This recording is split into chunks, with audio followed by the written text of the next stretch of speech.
A love message sent to the wrong woman. 3 words that should have stayed buried in the silence of a widower's heart. 3 words that landed in the inbox of the coldest CEO in the city at 11:47 on a Tuesday night. He waited. She read it, and then she typed back. What followed was not a firing, not a lawsuit, not the quiet professional death Ethan Carter had already started writing in his head. What followed was something far more dangerous, something neither of them saw coming. Hit that like button right now and drop the name of your city in the comments below.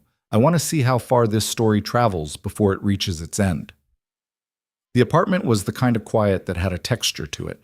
Ethan Carter felt it every night around this hour, somewhere between 11 and midnight, when the last traces of Ava's presence had gone still and the city outside had dimmed to a low, indifferent hum. It was the quiet of small shoes lined up by the door, the quiet of a purple comforter pulled up to a small chin, the quiet of a man alone with a day that had already taken everything he had left to give and was somehow still asking for more. He dropped onto the couch at 11:43 p.m. without bothering to loosen his tie. The leather exhaled under his weight. His laptop bag hit the floor with a soft thud, and he stared at the ceiling, counting the seconds before his brain would force him back upright and in front of the Hendricks account spreadsheets that Clara Whitmore expected on her desk by 8 the next morning. 8. Not 8:50. 8. Ethan had learned early on that Clara did not mean 8:15 when she said 8. She meant 7:58. She meant the report was already open on her monitor, and she was already reading when the clock turned. He had learned this the hard way, the same way most people learned anything about Clara Whitmore, by watching what happened to the people who found out too late. He reached for his phone. It was the one ritual he never skipped. Not when he had a fever. Not when a deadline was bearing down on him like a freight train. Not on the anniversary of Sarah's death. When the apartment became so airless and heavy that he sometimes sat in the parking garage just to have somewhere to breathe that did not feel saturated with her absence. Every night, without exception, he sent Ava the message. She was 7, and she could not read it yet, not all of it, but she would in the morning. She would see his name on the screen, and she would know. Daddy showed up. Daddy always shows up. His fingers moved the way they always did. Automatic, devotional. The words formed before he even thought about them, worn smooth from repetition, the way river stones are worn smooth from water. I love you. Sleep tight, princess. Dream of castles and dragons and all the adventures we will have tomorrow. Daddy's here. Always. He hit send. He set the phone face down on the coffee table and reached for his laptop. The phone buzzed. He frowned at the ceiling. Ava's contact photo. The gap-toothed grin from her 6th birthday. The purple frosting on the corner of her mouth. She shouldn't be awake. She knew the rules. Lights out meant lights out. The text would be waiting for her in the morning like it always was, a small flag planted at the edge of her day saying her father had been thinking of her in the dark. He picked up the phone without looking, thumb already moving to dismiss. Then he looked. Clara Whitmore. Read. 11:47 p.m. The room did not spin. It did something worse. It went absolutely perfectly still. The kind of stillness that happens in the second between stepping off a curb and realizing the ground is not where you expected it to be. Ethan stared at the screen. The message thread was right there. His words, his exact words. The words he had only ever said to his daughter and to Sarah years ago before hospitals and silence and the long, slow collapse of the life he had built.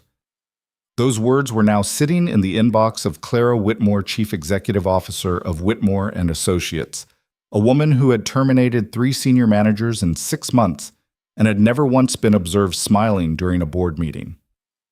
I love you. Sleep tight, princess. He watched the 3 dots appear. She was typing. His lungs forgot what they were supposed to be doing.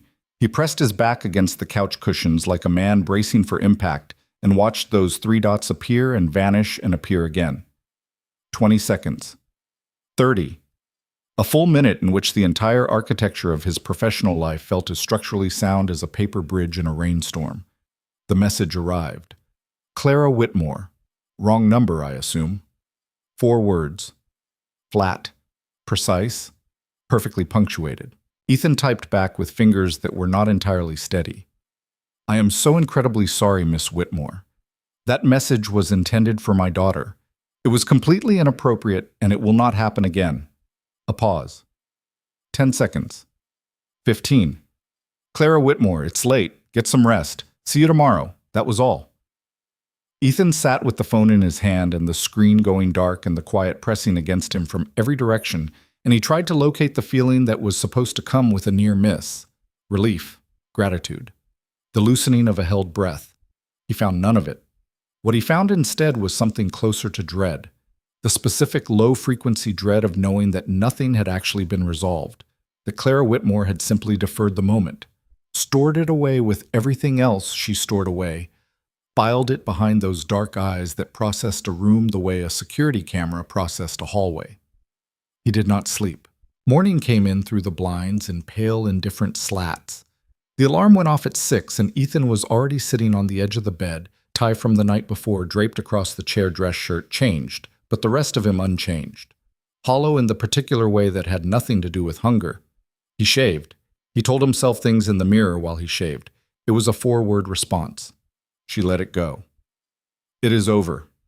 Clara Whitmore's world does not have room in it for last night's minor embarrassments. By the time she sat down with her first cup of coffee this morning, she had probably already forgotten your name. He said these things with conviction. He did not believe any of them. Daddy. Ava's voice came through the bathroom door, soft and morning-worn, trailing the ghost of a dream she had not quite let go of yet. Can I have the strawberry Pop-Tarts toast and peanut butter, sweetheart? He raised his voice just enough to carry through the door without waking the whole morning.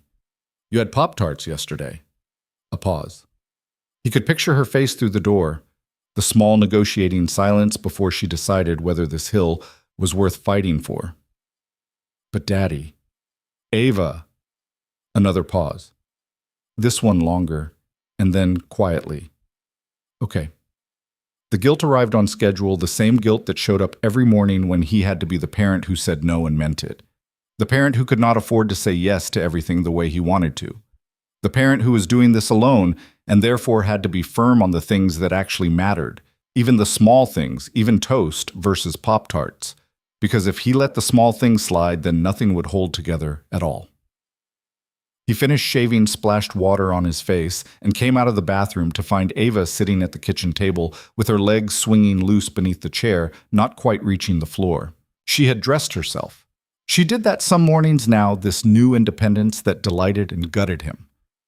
Simultaneously delighted him because Sarah had been fiercely independent, and he recognized it like a family trait coming back through the bloodline, gutted him because everything Ava did on her own was one more thing she no longer needed him for, and he was not ready for any of it.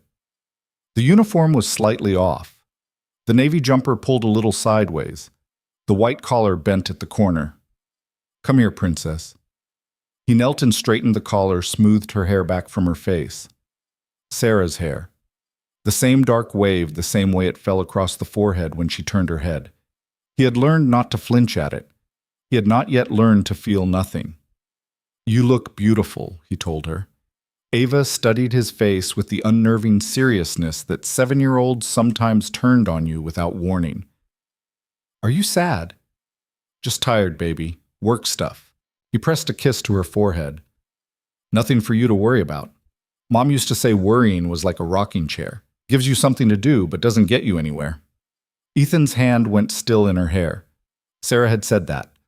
On a Thursday evening years ago, when he had been pacing the apartment over a bill that was 2 months late, and a car that was making a sound it was not supposed to make, and the general grinding anxiety of a life being held together with both hands and not quite enough grip. She had said it from the couch with a cup of tea and that half smile she had when she thought he was being dramatic, which was often which he had loved without knowing how much until it was gone. Mom was very smart, he said. Ava took a deliberate bite of toast. I know. That's why she married you. Despite everything, he laughed. It came out raw and surprised, like something that had been kept in a jar for too long and was now being released into the air. Eat your breakfast. We leave in 20 minutes. The drive to Meadowbrook Elementary was full of Ava. Her voice filled the car the way only a child's voice can fill a space complete and unself-conscious, covering every available surface with the texture of her day before it had even fully begun. There was a substitute teacher. There was a spelling test. There was something involving trading cards at recess that Ethan understood only partially and nodded it with what he hoped was appropriate gravity. His mind kept sliding back to the office. "Daddy, you're not listening." "What?" "Sorry." He pulled his attention back. "I'm sorry, sweetheart." "What did you say?" Ava sighed. 7 years of living with a distracted adult had given her sigh a depth and resignation that belonged more properly to someone in their mid-40s. "I said, Mrs. Patterson wants to know if you can volunteer for Career Day next month. Parents talking about their jobs." "Oh, I'll think about it." Ava was quiet for exactly 2 seconds. "That means no." "It doesn't mean no." "Billy's mom is bringing her police uniform." She looked out the window with the studied neutrality of someone who has already calculated the relative impressiveness of all available variables. "That's probably cooler than accounting." "Financial analysis," Ethan said automatically. "Same thing." She unbuckled her seatbelt before he had fully pulled into the drop-off lane, grabbed her backpack from the seat beside her, and then turned back, throwing both arms around his neck in the way she had that still, after 3 years, surprised him with its force. She loved with her whole body. Sarah had been the same way. "Love you, Daddy." She pressed her mouth against his ear. "Don't let the dragons get you." That was their ritual. His line came next. "Never princess. I'm the bravest knight in the kingdom." He held her instead.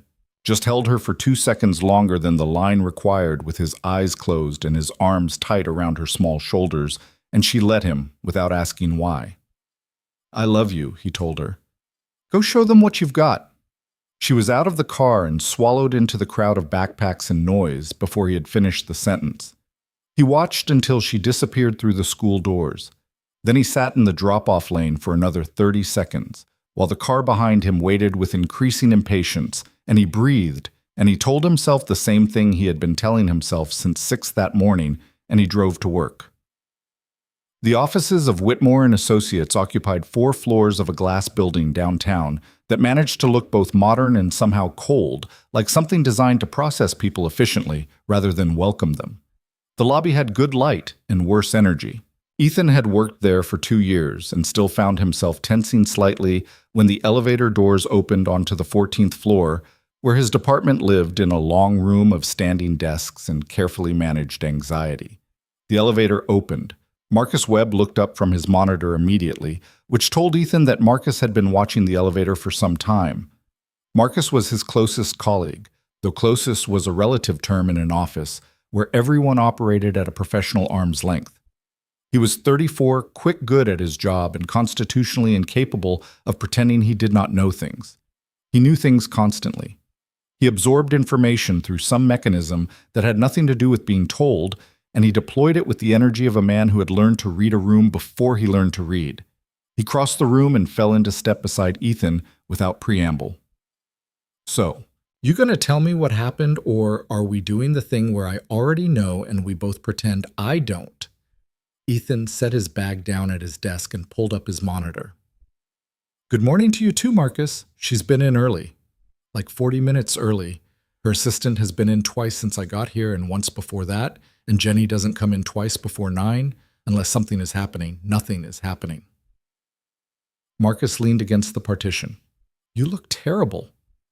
"Thank you. Not like regular tired. Like I did something I can't undo tired." Marcus tilted his head. "What did you do?" Ethan thought about telling him. He genuinely considered it, measured the weight of the story against the weight of carrying it alone, and put it back. "I sent a text to the wrong person last night. It's handled." "What kind of text? A personal one?" "It's nothing. It's done." Marcus studied him for another 3 seconds with the patient-focused attention of someone doing a calculation in his head. "Okay," he said, stepping back. "But when it's not done, which it isn't, I'm right here." Ethan appreciated that about Marcus, the willingness to step back without requiring surrender. He turned to his monitor and pulled up the Hendricks account. The morning moved in segments. Conference calls, data sets, A meeting at 10 that ran long and ended with the kind of inconclusiveness that made long meetings feel like a particular form of theft. Ethan moved through it with the mechanical competence of a man whose professional life was deeply familiar and therefore required very little of him emotionally. He had been good at this work for a long time. The numbers were a kind of language he spoke without an accent. He did not see Clara until after 11. She came out of her office at 11:12 and walked through the department with the unhurried, directed movement of someone who always knew exactly where they were going and had no particular interest in explaining it to anyone. She stopped at 2 desks, said things he could not hear, moved on. Her expression was what it always was, composed, focused, giving away nothing. She looked exactly the way she always looked. She did not look at him, which was, Ethan told himself, a good sign, which was exactly what you would expect from someone who had let something go. Clara Whitmore was not a person who lingered over things she had decided to dismiss. She had dismissed this. It was over. She was passing his desk when she stopped. He felt her stop before he heard it, some peripheral awareness of the shift in air or movement, and he looked up from his screen. Clara Whitmore looked at him, the way she always looked at things when she was actually looking at them fully, precisely, without any of the ambient distraction that occupied most people's attention. "The Hendricks report," she said. "My office." 3 o'clock. "Yes," he said. "Of course." She moved on. Ethan looked back at his screen.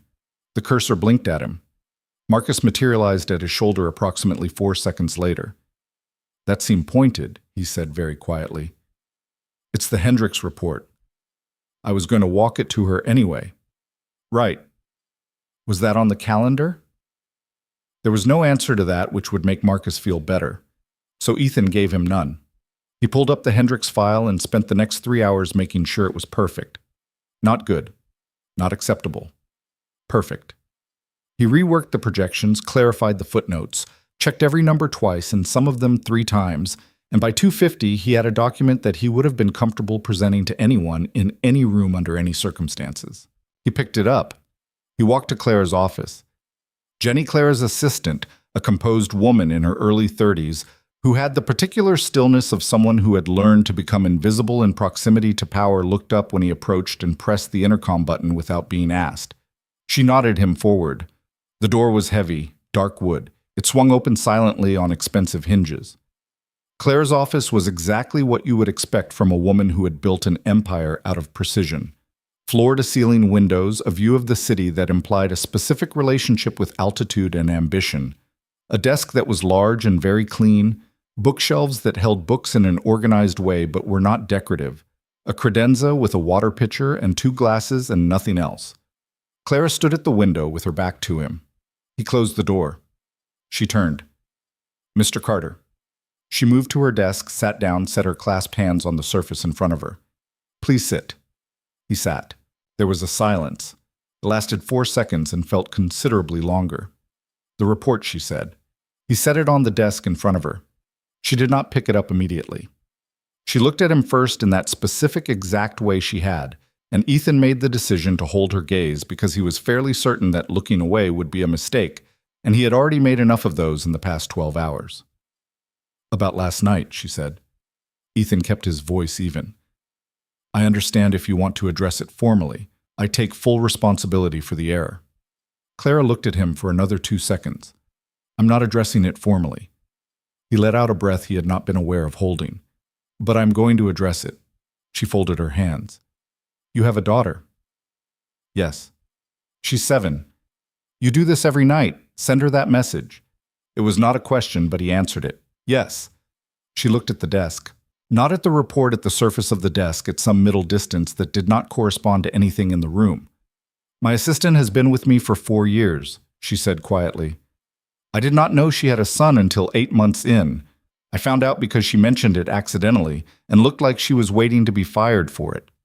She waited a moment. "That seems like a failure of management." Ethan did not know what to do with that. So he waited.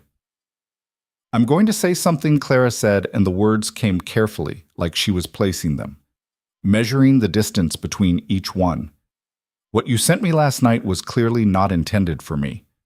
I am not a sentimental person, and I am not telling you this to have a conversation about your personal life. But I'm telling you that a man who sends that kind of message to his 7-year-old every single night is clearly not the man I have been seeing in these reports for 2 years. He stared at her.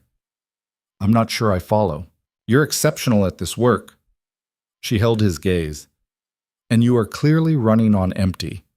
That is a problem that costs me eventually, regardless of what caused it. So, she picked up the Hendricks report. I am not addressing last night because it does not require addressing. It was an accident. Accidents happen to people who are tired and stretched too thin, and I am apparently more responsible for that than I knew. She opened the report and looked at the first page. This is very good, she said. You may go. He stood.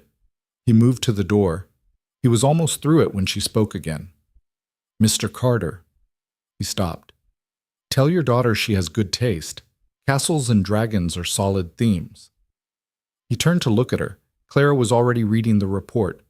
Her expression unchanged. Her voice already returned to its customary register, that flat professional tone that gave away nothing.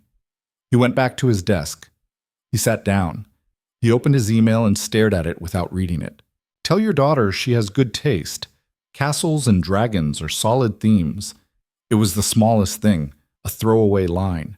The kind of thing that should have meant nothing coming from a woman who did not deal in small kindnesses, from a woman who measured human worth in deliverables, and said things like punctuality is the only form of respect I recognize. It meant something. He did not examine what it meant. He filed it away in the same careful way he filed everything in this period of his life. Things he was not ready to look at directly, but was not willing to discard. He went back to work. That evening he picked Ava up from the after-school program at 5:15. She came out wearing her backpack sideways and holding a drawing that she presented to him with the gravity of a historic document. It was a castle. Crayon and marker detailed in the particular way that children's drawings are detailed, with an internal logic that does not match reality but is somehow more correct. There was a knight in silver armor in front of the gate. The knight had brown hair and a slightly worried expression. That's you, Ava informed him. And that she pointed to a figure in a yellow dress watching from a tower window is Princess Ava. And that she pointed to a shape that was either a very large dog or a small dragon is Mortimer. Who's Mortimer? Our dragon. He's friendly, but he looks scary, and that's how he protects the castle. Ethan looked at the drawing for a long moment. This is beautiful, Princess. I know. She took it back, tucked it under her arm. Can we do the castle story tonight? You said we'd finish it. We can try, he told her, reaching down to take her hand as they walked to the car. But I might fall asleep before the end.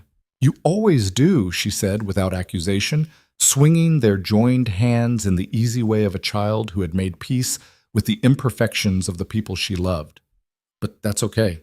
I keep the ending in my head until you're ready. He helped her into the car and buckled her in, and as he walked around to the driver's side, he pulled out his phone and looked at the time. It was 5:22 p.m. He had a meeting tomorrow at 9. The Hendricks report had been delivered. The apartment needed groceries. He thought about a woman standing at a window, choosing her words carefully, setting them down like something that might break. He thought about castles and dragons and the things that protect us by looking more frightening than they are. He got into the car. Daddy Ava said, studying the ceiling with the expression of someone solving a puzzle, "Do you think the knight in the castle ever gets scared?" All the time, he told her, even when he's protecting everybody, especially then. Ava considered this with the patience of a scholar. That's okay, she decided finally. Being scared just means you know what you're trying to keep safe. He started the car. Outside, the city moved around them in its ordinary, indifferent way. Headlights and crosswalks, and the ordinary texture of an evening beginning to cool. He pulled out of the parking lot and into the flow of traffic, and Ava's voice filled the car again, easy and bright, looping from dragons to spelling tests to something complicated Marcus at her school had said, and Ethan listened and drove and held the day in both hands. All of it, the weight of the morning and the stillness of Clara's office, and the smell of Ava's hair against his face in the drop-off lane. He did not know what was coming. None of it. He only knew that somewhere between an accidental message and a 4-word reply and a quiet office on the 14th floor, something had shifted. He couldn't name it yet. He couldn't hold it up to any light and say, Here, this is the thing that changed. But he had spent 3 years learning to feel the shape of things before he understood them. And the shape of this was something he had not felt in a very long time. The groceries did not buy themselves. Ethan discovered this at 7:15 the following morning when he opened the refrigerator and found half a carton of eggs, a container of yogurt that was 2 days past its date, and a block of cheese that Ava had already picked at from one corner. He stood in front of the open refrigerator for a moment, with the cold air moving against his face, and made the silent inventory of a man who had been running slightly behind on everything for 3 years, and had learned to treat it as a permanent condition rather than a problem to be solved.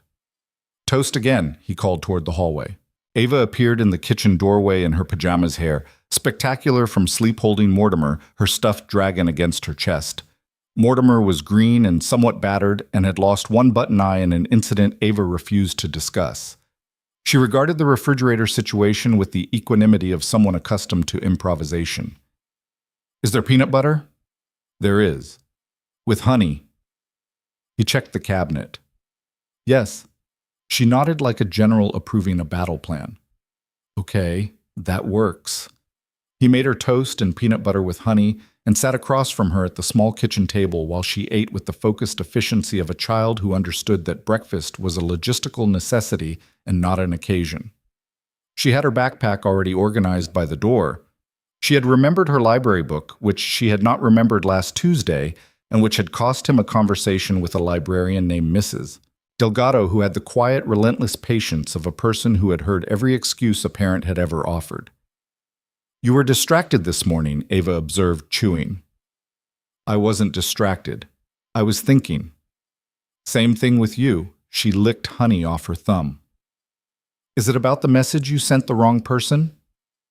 Ethan set his coffee down. "How do you know about that?"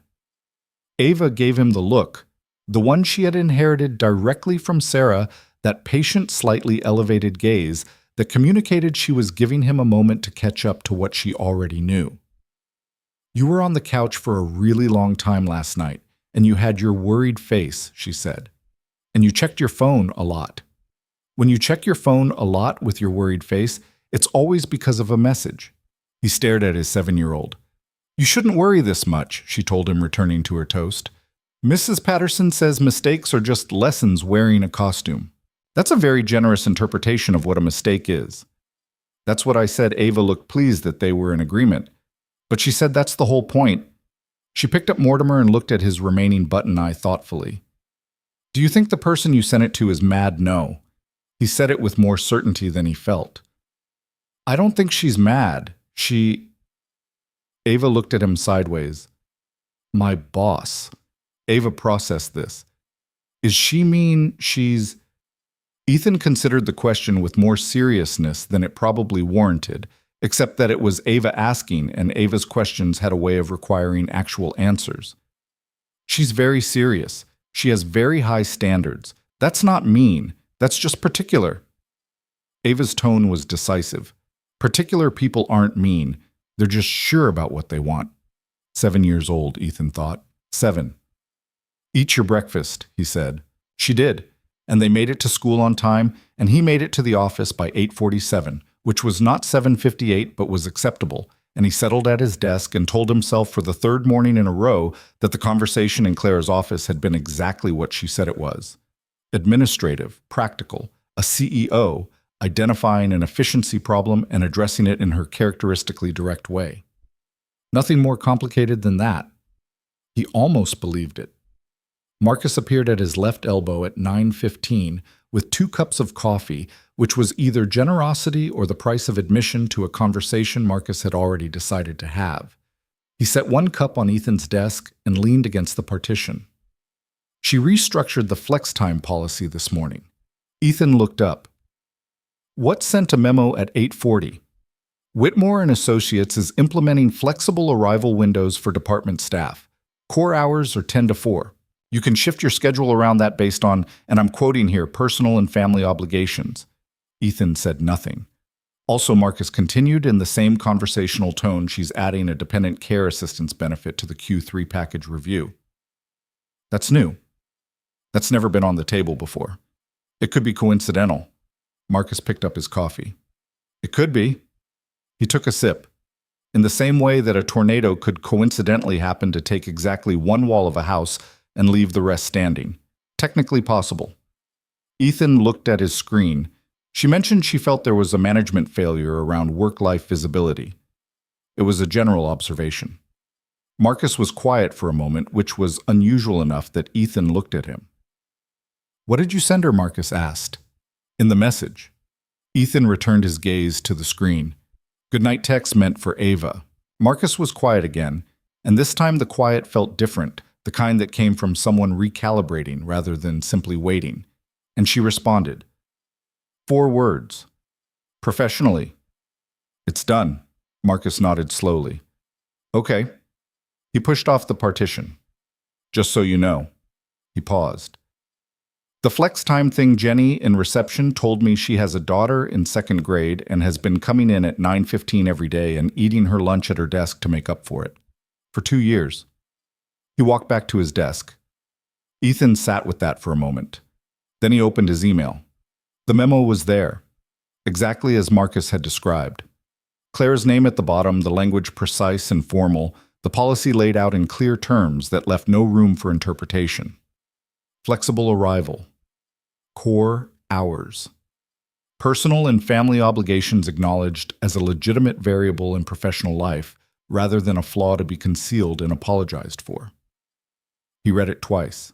Then he closed it and went back to work, because there was work to be done, and because looking directly at certain things too soon was a reliable way to misunderstand them.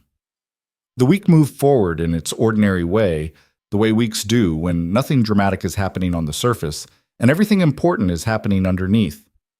Ethan adjusted his schedule, dropping Ava at school at 8:30 and arriving at the office closer to 9, a shift of 45 minutes, that changed something he had not known was weighing on him.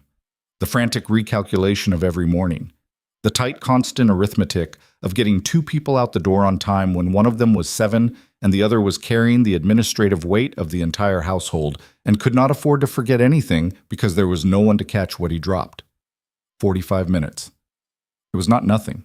On Thursday, he picked Ava up from school and took her to the park, something he had not done on a weekday in months, and she ran herself down through 30 solid minutes of the kind of physical engagement that only children manage, total commitment, full expenditure, no held reserves.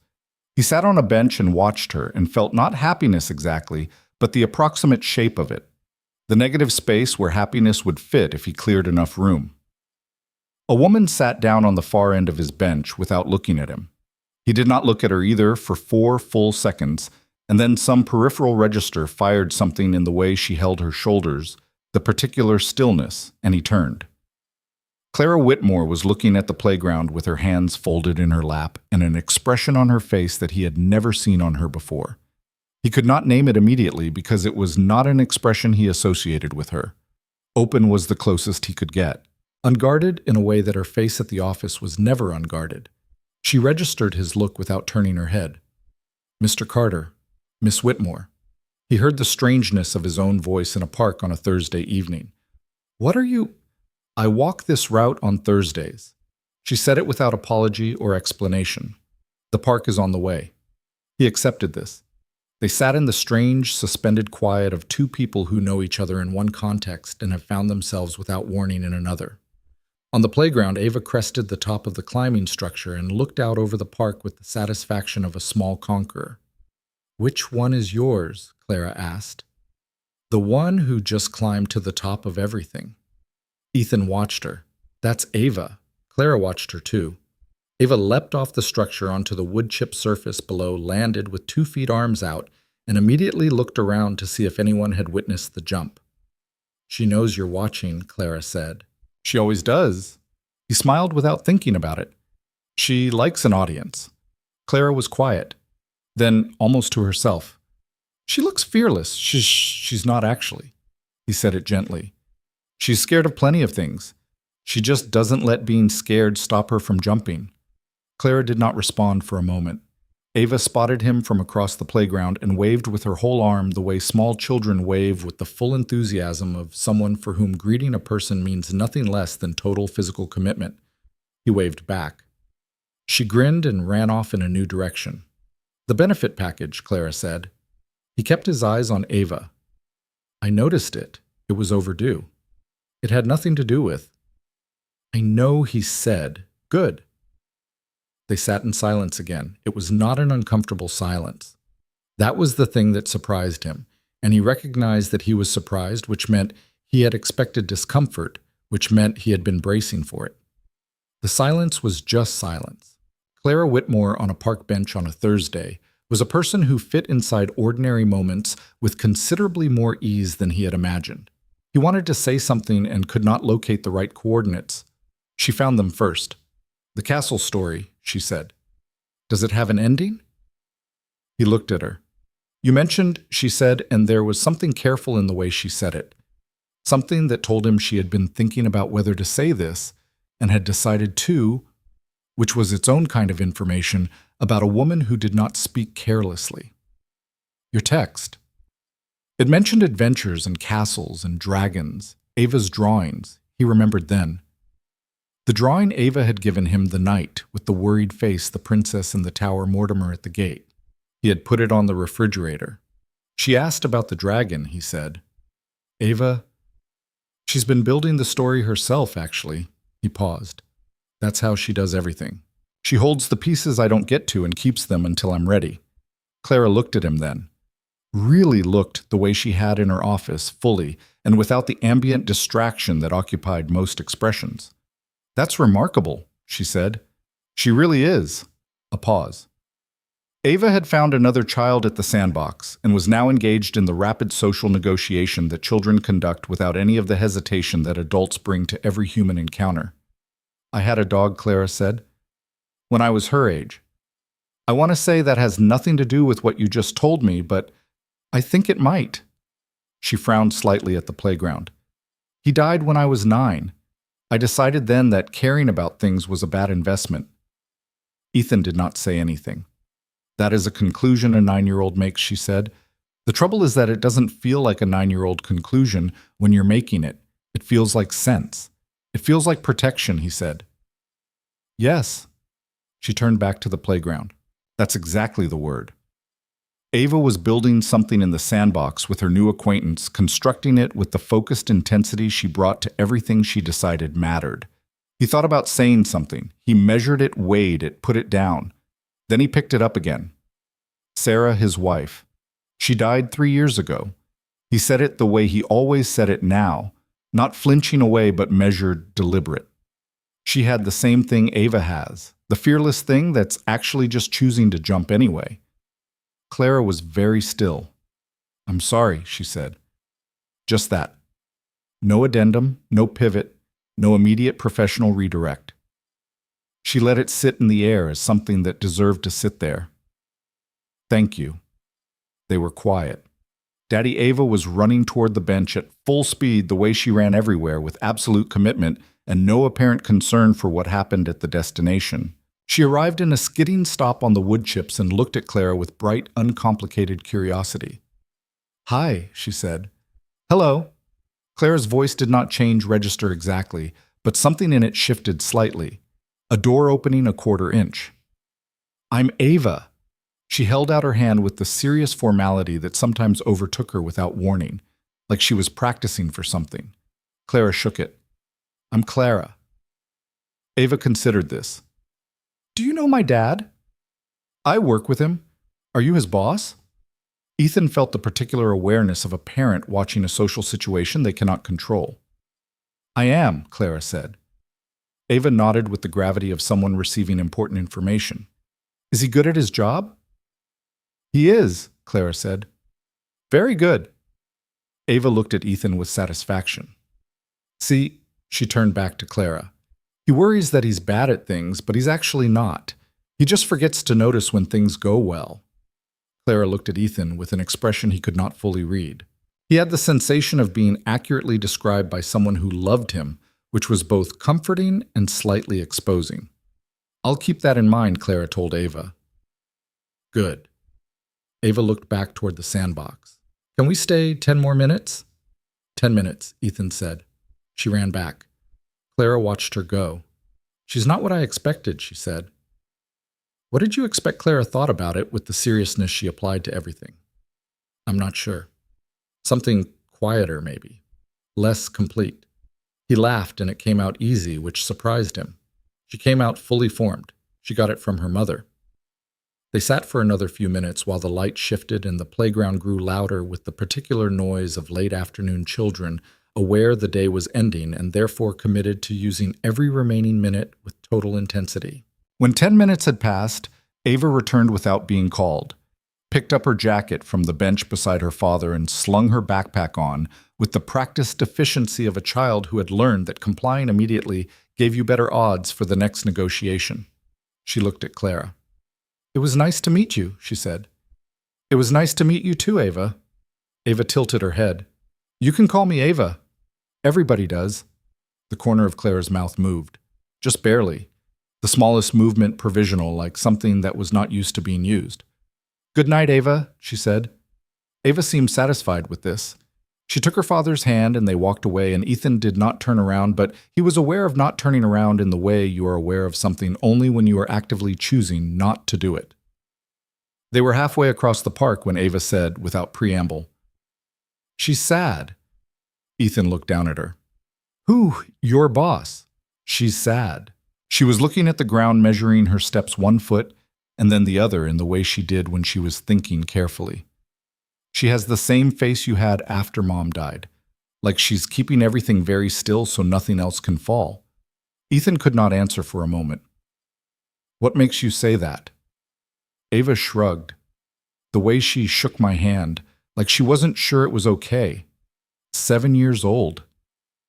He held her hand a little tighter, and they walked to the car as the light fell long and orange across the park behind them, and somewhere back there, a woman he did not fully understand was still sitting on a bench, with her hands folded in her lap, and he did not know what that meant, and he did not try to know yet.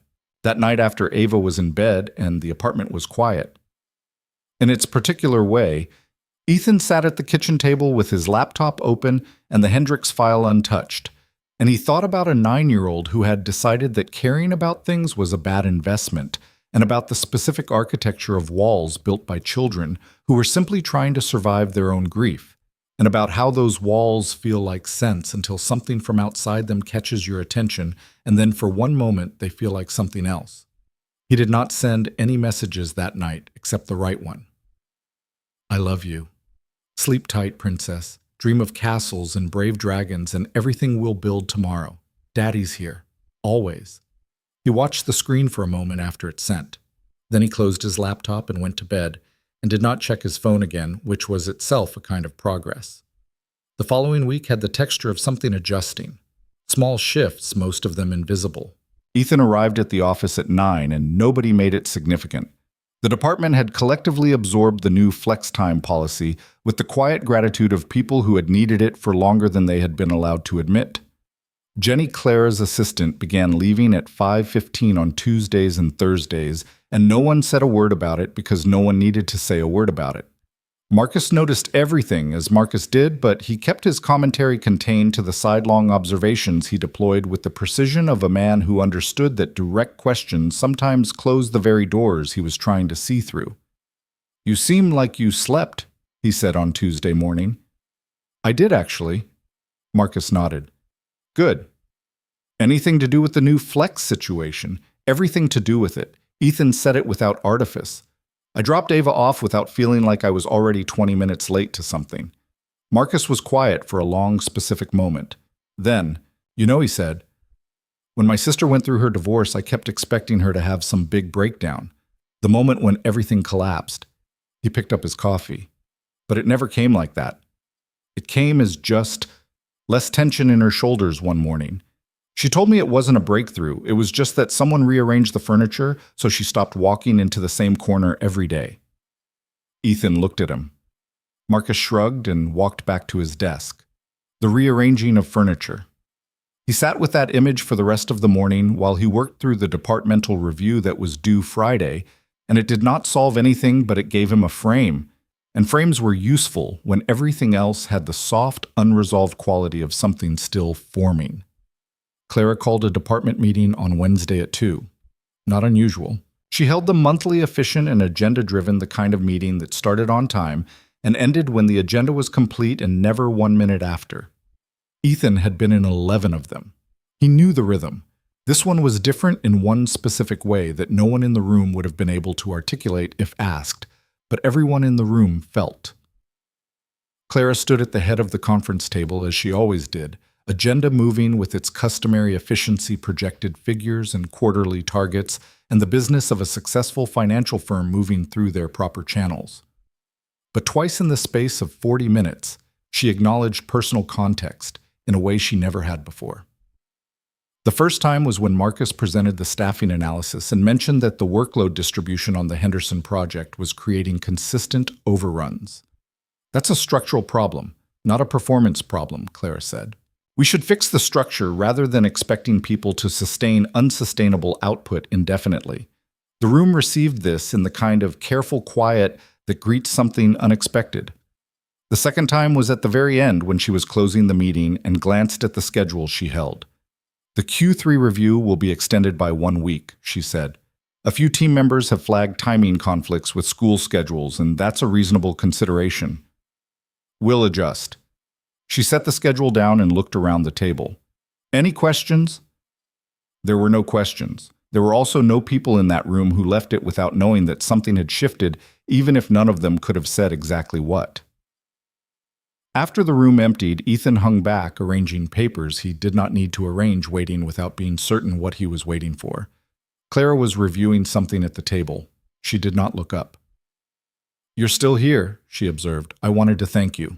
He said it plainly because Clara responded to plain language. He had noticed that she cut through performance and indirection the way a knife cuts through paper. The flex time, the benefit package, the Q3 extension. It matters more than I know how to say properly. She set her papers down and looked at him. It was overdue, she said, as she had said in the park. The acknowledgement that the policy had been wrong before it was right. That the people sitting in these chairs had been managing private lives through professional cracks for years, and she had not seen it clearly, or had seen it and had not considered it her domain, and both of those things were failure, and she was not a person who tolerated failure, including her own. "I know," he said again. "It still matters." She held his gaze for a moment. The afternoon light came in flat through the conference room windows, and she was in this light. Not the figure, she was in the distance of his professional imagination. The untouchable executive, the contained and formidable CEO. She was a person sitting at a table who had spent a long time rearranging furniture so no one would walk into the same corners, and had only recently noticed that some corners were of her own design. "Ava asked about you," he said. Clara's expression shifted in that small, almost imperceptible way. Did she? She wanted to know if you liked dragons. He said it simply and watched the corner of Clara's mouth do the thing it had done in the park, that provisional movement, a door that was not used to being open, testing the hinges. "Tell her," Clara said, "that I think Mortimer sounds very well suited to the job." He nodded. She would like that. A pause. Professional distance, reassembling itself by degrees, the way it did when something had been allowed to be more personal than usual and needed to find its previous configuration.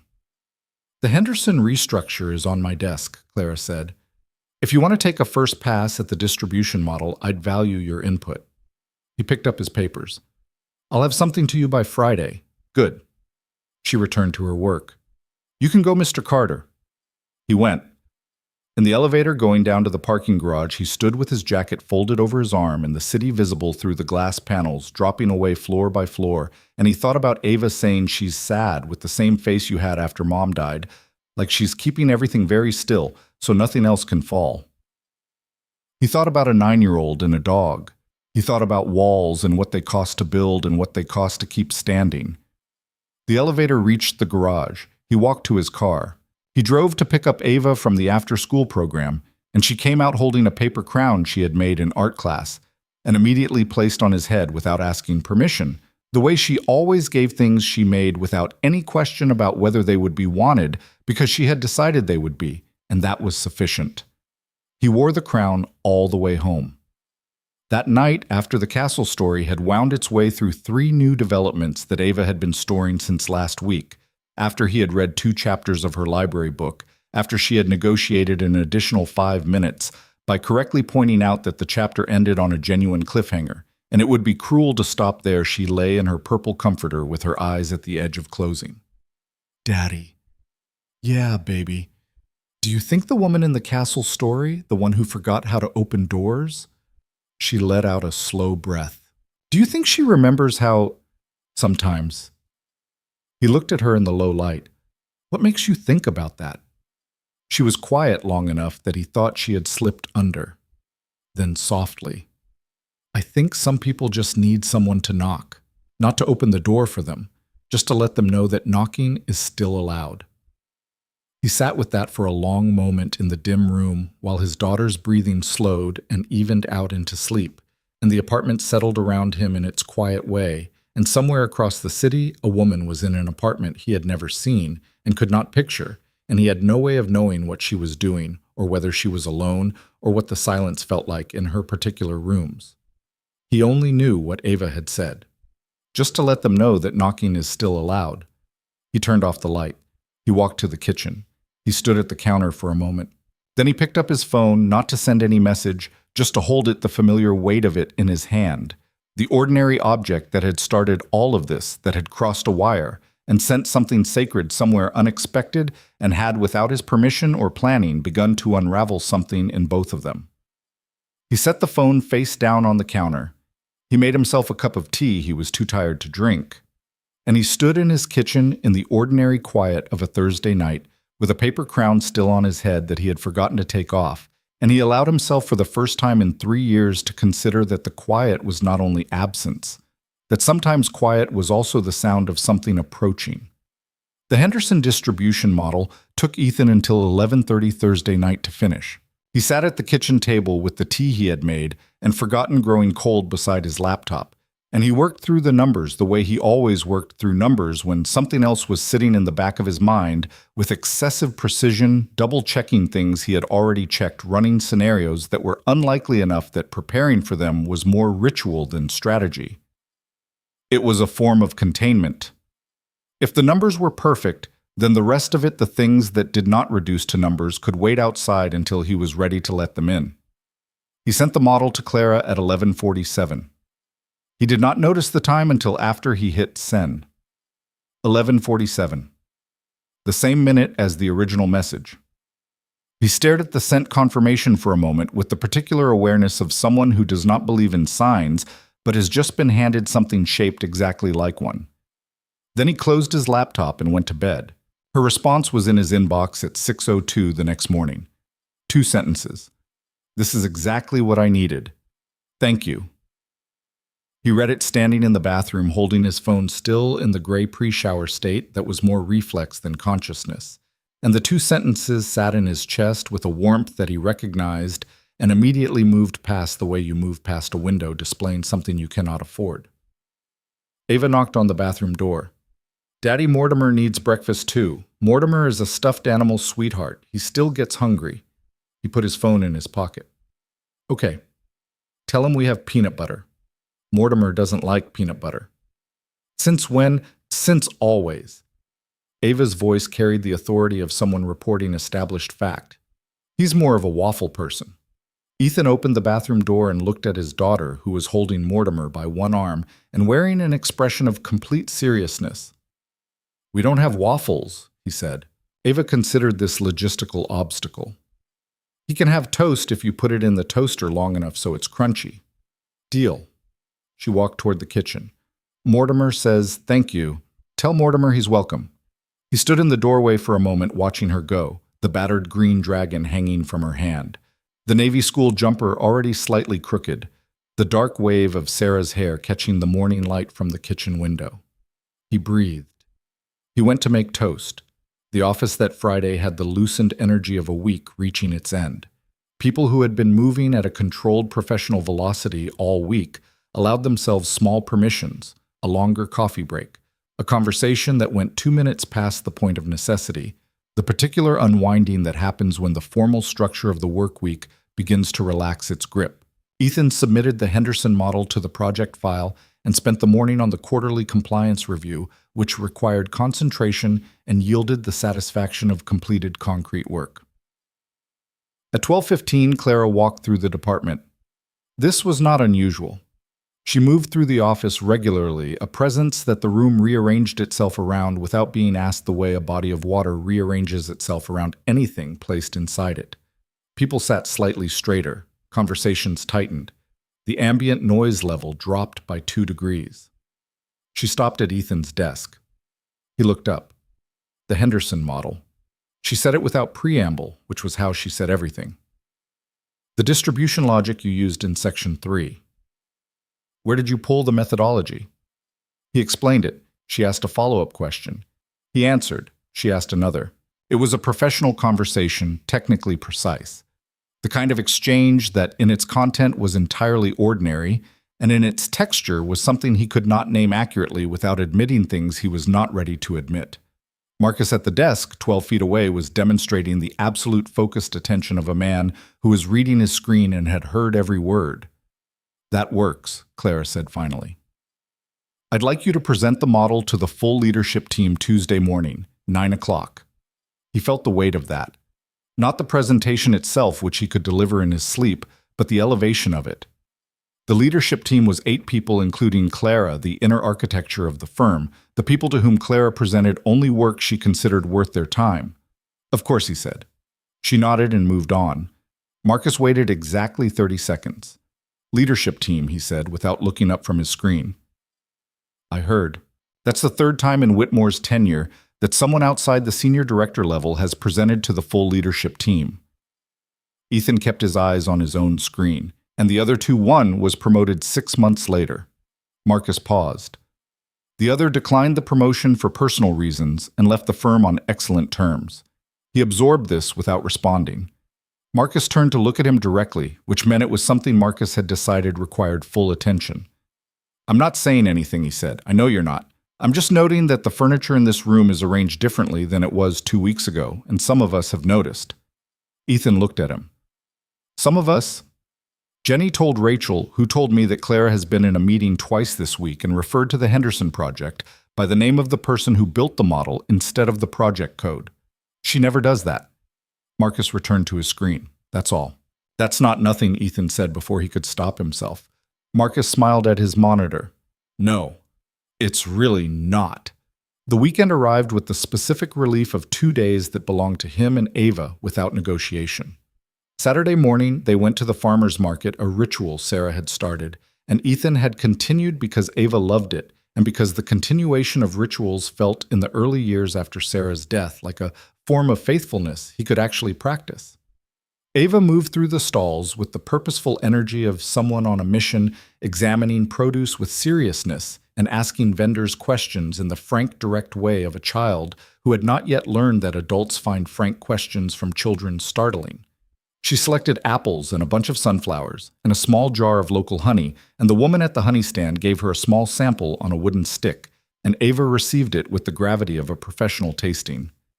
Good, she declared. Complex. The woman laughed. Where did you learn that word? My dad says it about things that are hard to explain. Ava told her. I think honey is like that. The woman looked at Ethan with an expression of delighted surprise, and he shrugged with the practiced ease of a parent accustomed to his child being more than expected. They made pancakes when they got home. Ava was in charge of the blueberries, which meant approximately 60% of the blueberries ended up in the batter, and 40% ended up eaten directly from the container while she reported on their quality. Daddy, she said while he poured batter onto the pan. Can I ask you something?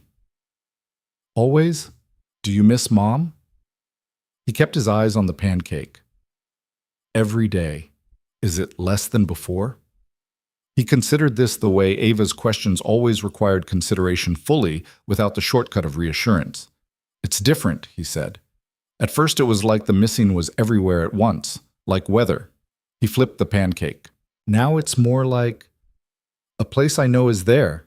I don't have to be in it every moment, but I know where it is.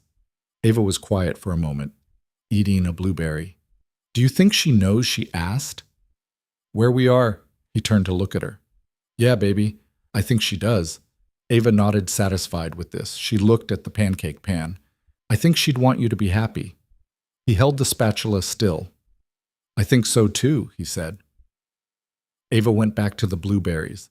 She gave me a sign once, she said, in the casual, matter-of-fact tone she used for things she had decided were simply true. When I was sad about the spelling test, I failed. A butterfly landed on my hand at recess, right on my hand. She held up her small palm as evidence of the event. Mom always liked butterflies. He turned the burner down. He did not trust his voice for a moment. She did, he said. Ava looked at him with the steady, clear eyes of someone who has organized her grief into something she can carry rather than something that carries her. I think she sends us stuff sometimes. She looked back at her hand. Good things that we don't expect. He set the spatula down and crossed the kitchen and crouched in front of her and held her face in both hands for a moment. Looking at her, this person who had come into the world and immediately begun teaching him things. You are the best thing, he said. You know that I know, she said completely without arrogance, simply confirming a fact. She gave him a blueberry. Here, for the pancakes. He laughed and stood and went back to the stove, and they ate their pancakes at the kitchen table with the sunflowers and a glass of water between them and the honey in the center, and the morning moving in clean yellow light through the kitchen window. And it was not a complicated happiness, but it was real. And real was what they had, and what they had learned to build from. On Sunday, Ethan took Ava to the library, and while she worked her way through the picture book section with the methodical intensity she brought to any task involving selection, he sat at a table near the window and opened his laptop. He told himself he was working on the Tuesday presentation. He wrote 3 slides. Then he opened a blank document and stared at it for 4 minutes. Then he typed. Not a message, not a work document.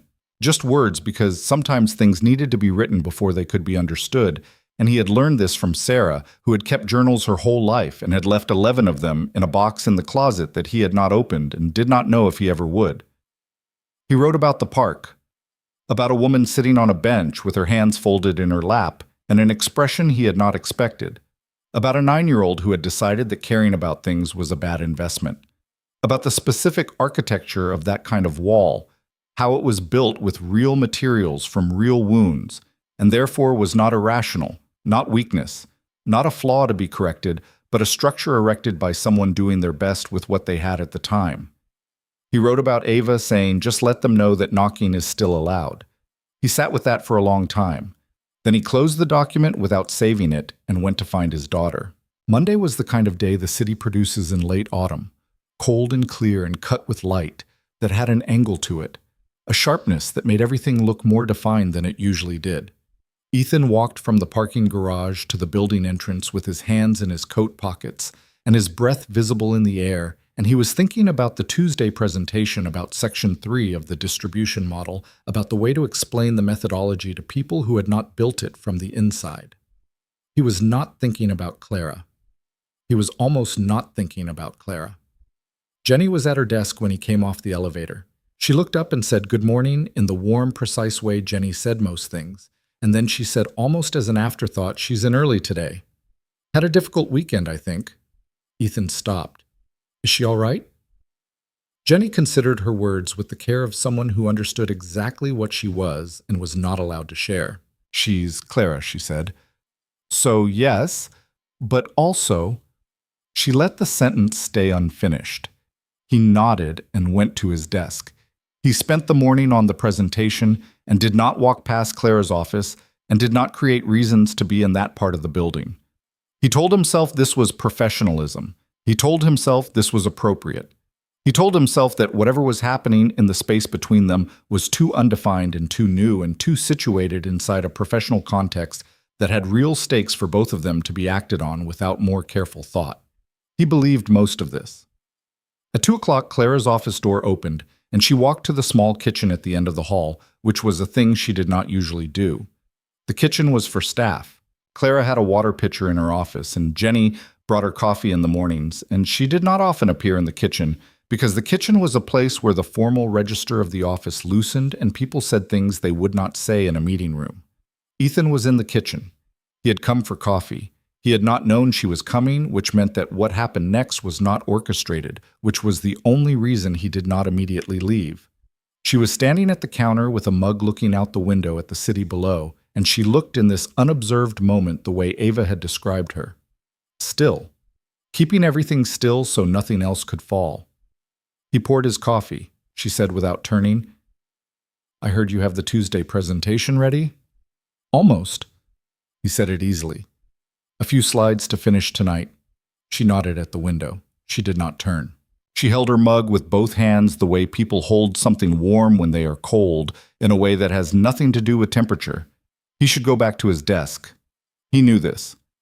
The sensible geography of a situation like this pointed clearly in the direction of his desk, and the Tuesday presentation and the appropriate professional distance that had already been strained well past its original specifications. He stayed.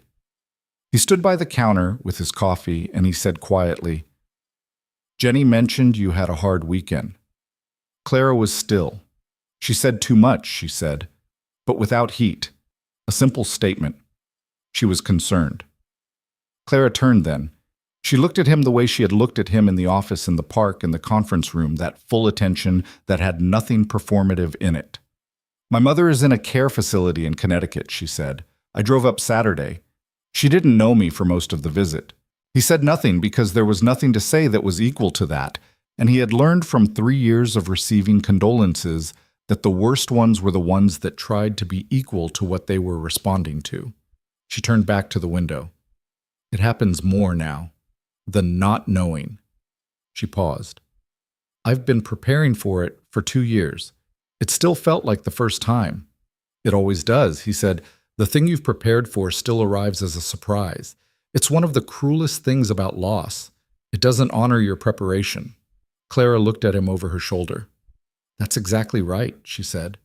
He held his coffee. She held hers. Outside the window, the city moved through its Monday afternoon, with the indifferent continuity of cities indifferent to the people inside the glass buildings looking out at it, indifferent to what they were carrying, indifferent to the specific weight of things that have no resolution. "She has photographs," Clara said, "in her room. One of them is me at 7 with the dog I told you about." She was quiet for a moment.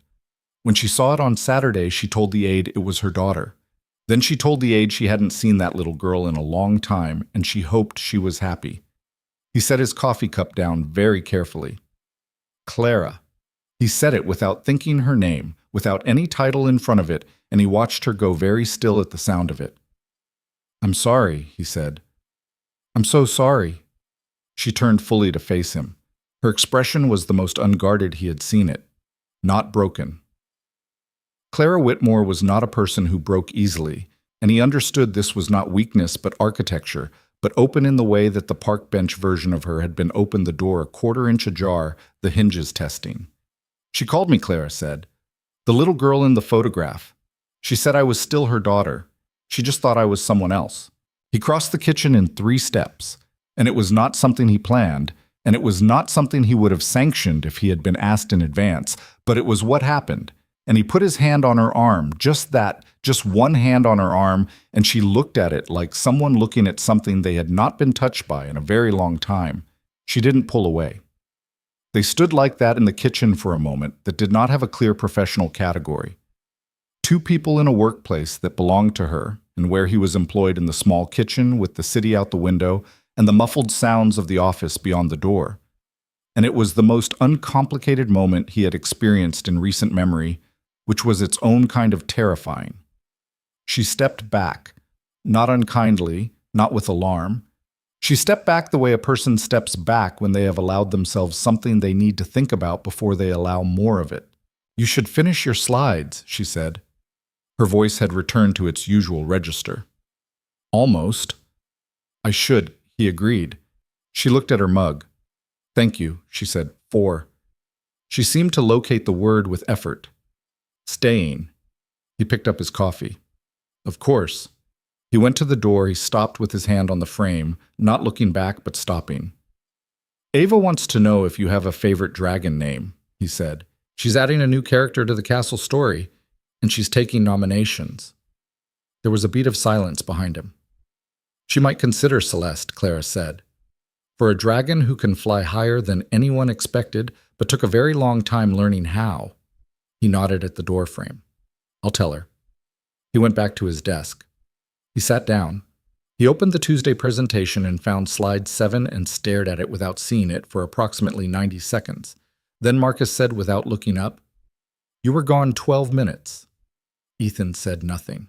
"That's 11 minutes and 45 seconds longer than it takes to get coffee."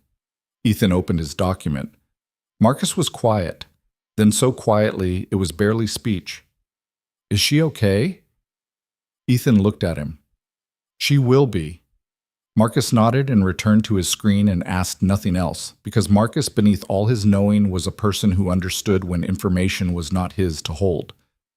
The Tuesday presentation went better than Ethan expected, which was to say it went the way work went when you had built something solid and understood it completely and could answer every question from a position of actual knowledge rather than performed confidence. The leadership team asked good questions. He answered them. The distribution model held under scrutiny because it had been built to hold under scrutiny. Clara sat at the head of the table and asked 2 questions, both precise, both aimed at exactly the places where a weaker model would have shown seams. And he answered them without hesitation and watched her receive the answers with a nod that was in the economy of Clara Whitmore's expressions the equivalent of a standing ovation. The meeting ended. People gathered papers. The room shifted toward the door, Clara said as people were filing out. "Mr. Carter." "One moment." The room emptied. The door swung shut. She stood at the window, which had become, he realized, her position. The place she stood when she was about to say something that required the view behind her, the solidity of the city as a backdrop, the distance of the glass between herself and whatever was in the room. "Ava's dragon name," she said. He waited. "I thought of another one." She turned. "Vela. For a dragon that guides people home, the way sailors used to navigate by stars." He looked at her. The way the light fell across the conference room at this hour, mid-morning, clear and direct, she was in this moment fully visible to him. Not the CEO. Not the untouchable executive whose name people said with a particular intonation. Just Clara. A person who drove to Connecticut on weekends to sit with a mother who called her by the wrong name and still held her hand anyway. A person who had built her walls from real grief and real loss, and was now slowly, with the careful deliberation she brought to everything, beginning to wonder what was on the other side of them. "Vela is perfect," he said. She held his gaze for a moment. "How is she, Ava?" "She's good." He smiled, and it was not performed. "She told me this morning that the dragon story needs a female knight." Clara's mouth did the thing. More than before. More than provisional. Something that was genuinely approaching a smile. "She's not wrong," Clara said. He picked up his presentation materials. He moved toward the door. "Clara." He stopped. She was looking at the table, her hands flat on the surface, and she had the expression of someone who has decided to say a thing before they talk themselves out of it. "The park," she said. "I go every Thursday. The same bench." He did not move. She looked up. "I wanted you to know that." He held her gaze across the conference room, across all the professional geography between them, across the specific and complicated landscape of what they were to each other and what they might be, and what the distance was between those two things. Then he said, "I know which bench." And that was all. She nodded once and picked up her files, and he went to the door and through it, and the hallway was the same hallway it had always been, same carpet, same light, same ambient sound of a firm, doing its ordinary business, and nothing had changed on the surface of anything. But he walked back to his desk, feeling the specific sensation of a door that had been closed for a very long time, having been quietly and without ceremony unlocked. Not opened. Not yet. But the lock was gone. Marcus looked up when he arrived. "Good presentation," Marcus said. "Thanks." A pause. "You're smiling." "I'm not." Marcus looked back at his screen. "You're doing the thing where you're not smiling, but your face has forgotten that," he said. "But I didn't see anything." Ethan sat down. He opened his computer. Outside the window, the city was doing its ordinary thing, moving and indifferent and vast, and somewhere inside this building, a woman was at her desk with her hands folded and the day arranged in front of her. And on Thursday, she would sit on a bench in a park, and he knew which bench it was. And he had a daughter who was currently in the 2nd grade deciding what to name a dragon who guides people home. He started typing. That night, after the castle story had taken its longest and most elaborate turn yet, after Ava had fallen asleep mid-sentence describing the moment Vela the dragon first appeared on the horizon with wings that caught the light like a compass needle finding north. Ethan sat in the kitchen with the quiet and the cold cup of tea and his phone on the table. He picked it up. He opened his messages. His thumb hovered. He put the phone down. He sat for another minute. Then he picked it up again, and he opened his contacts, and he scrolled to see, and he looked at her name, Clara Whitmore. The same name that had appeared on his screen 6 weeks ago in the worst moment of his professional life, the name that had looked like the end of something. He put the phone down again. He was not ready, but he was closer than he had ever expected to be, and that he thought, looking at the sunflowers Ava had picked at the farmer's market, now dried and bent, but still holding their shape in the glass on the counter, that was the thing about distance. You did not cross it all at once. You crossed it the way you crossed any real distance. One step, and then another, and then the day when you looked up, and the thing you had been moving toward was no longer on the horizon. It was right in front of you. He sent the goodnight message to Ava. I love you. Sleep tight, princess. Dream of Vela and high skies, and the kind of stars that always bring you home. Daddy's here. Always. He watched the screen after it sent the way he always did.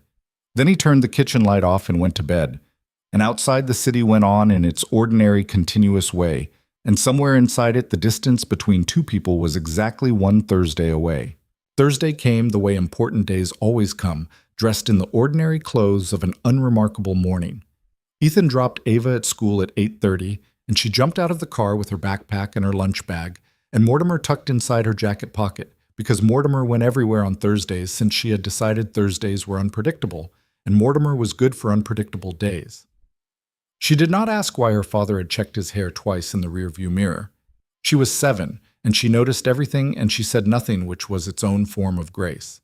He got to the office at 9 and worked through the morning with the careful focus of a man who has something on his mind and is choosing not to let it show. The compliance review.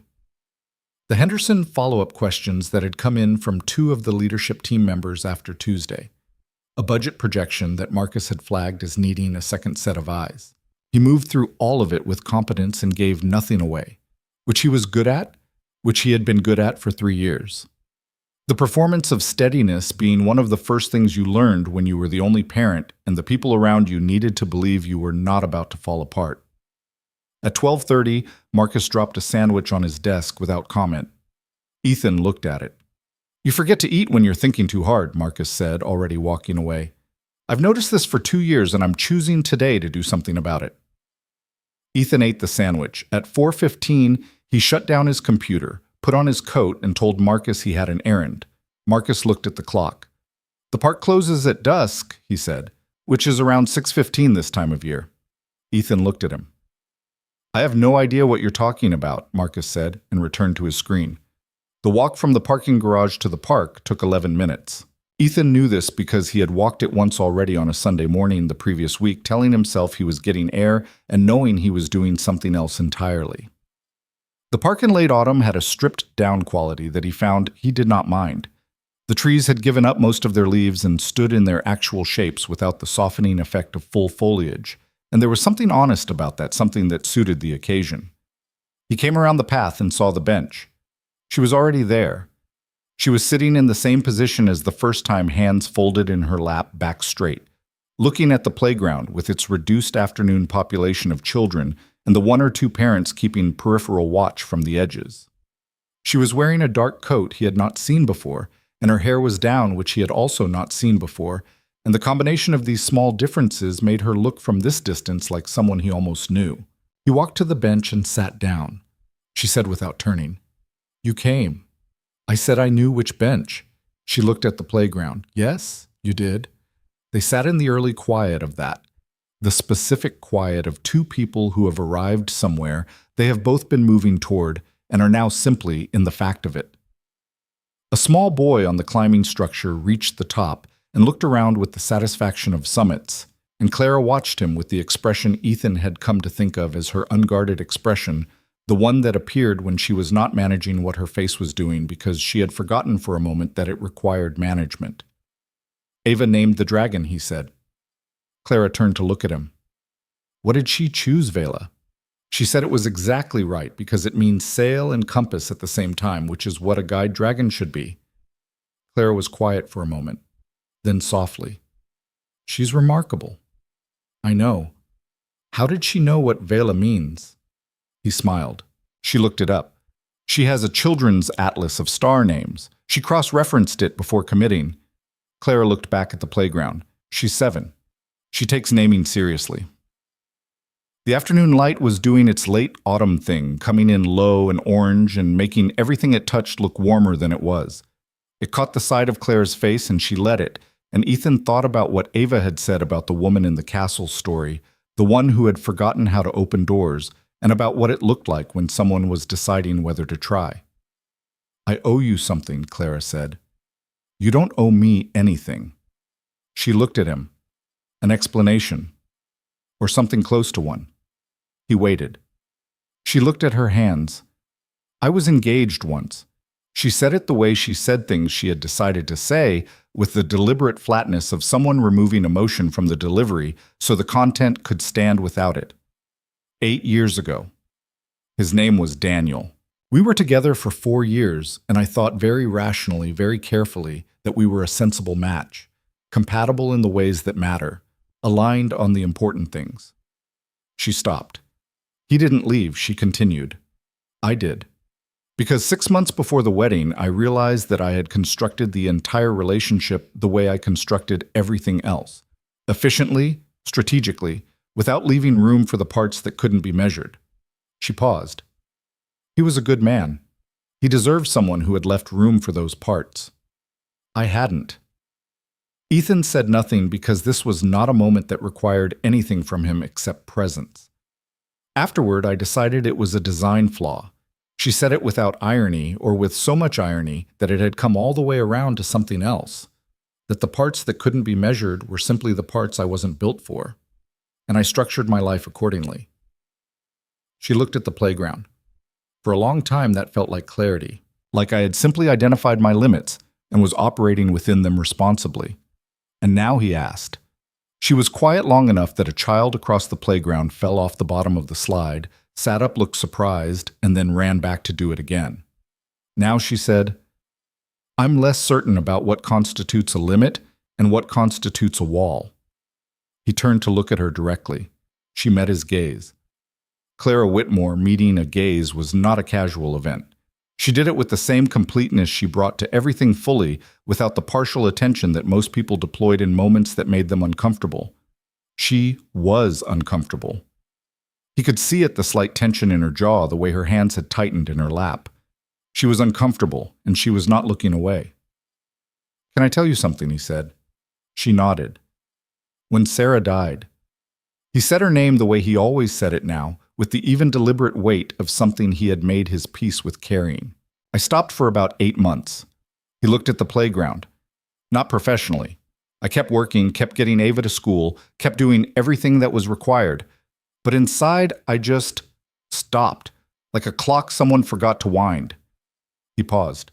Marcus brought me sandwiches I didn't ask for. Ava's teacher called me twice just to say Ava was doing well, and she thought I should know. Small things. People doing small things that said, you're still here, we can see you, you haven't disappeared. Claire was listening with her whole body. I didn't know how to let any of it in for a long time, he said. I thought accepting help was admitting I couldn't manage, and I needed to manage. I had Ava. I didn't have the option of not managing, she said quietly. But managing alone and managing with people in your corner are not the same thing. He looked at her. I learned that slowly, very slowly, and I'm still learning it. He met her gaze. I think you might be at the beginning of learning it. I don't say that as a criticism. I say it because I recognize it. Clara held his gaze for a long, still moment. Then she said, How did you know to keep trying after she died? How did you know it was worth it? He thought about Ava at the kitchen table with her toast and her honey and her assurances about mom and butterflies and rocking chairs. He thought about 11 journals in a box in a closet.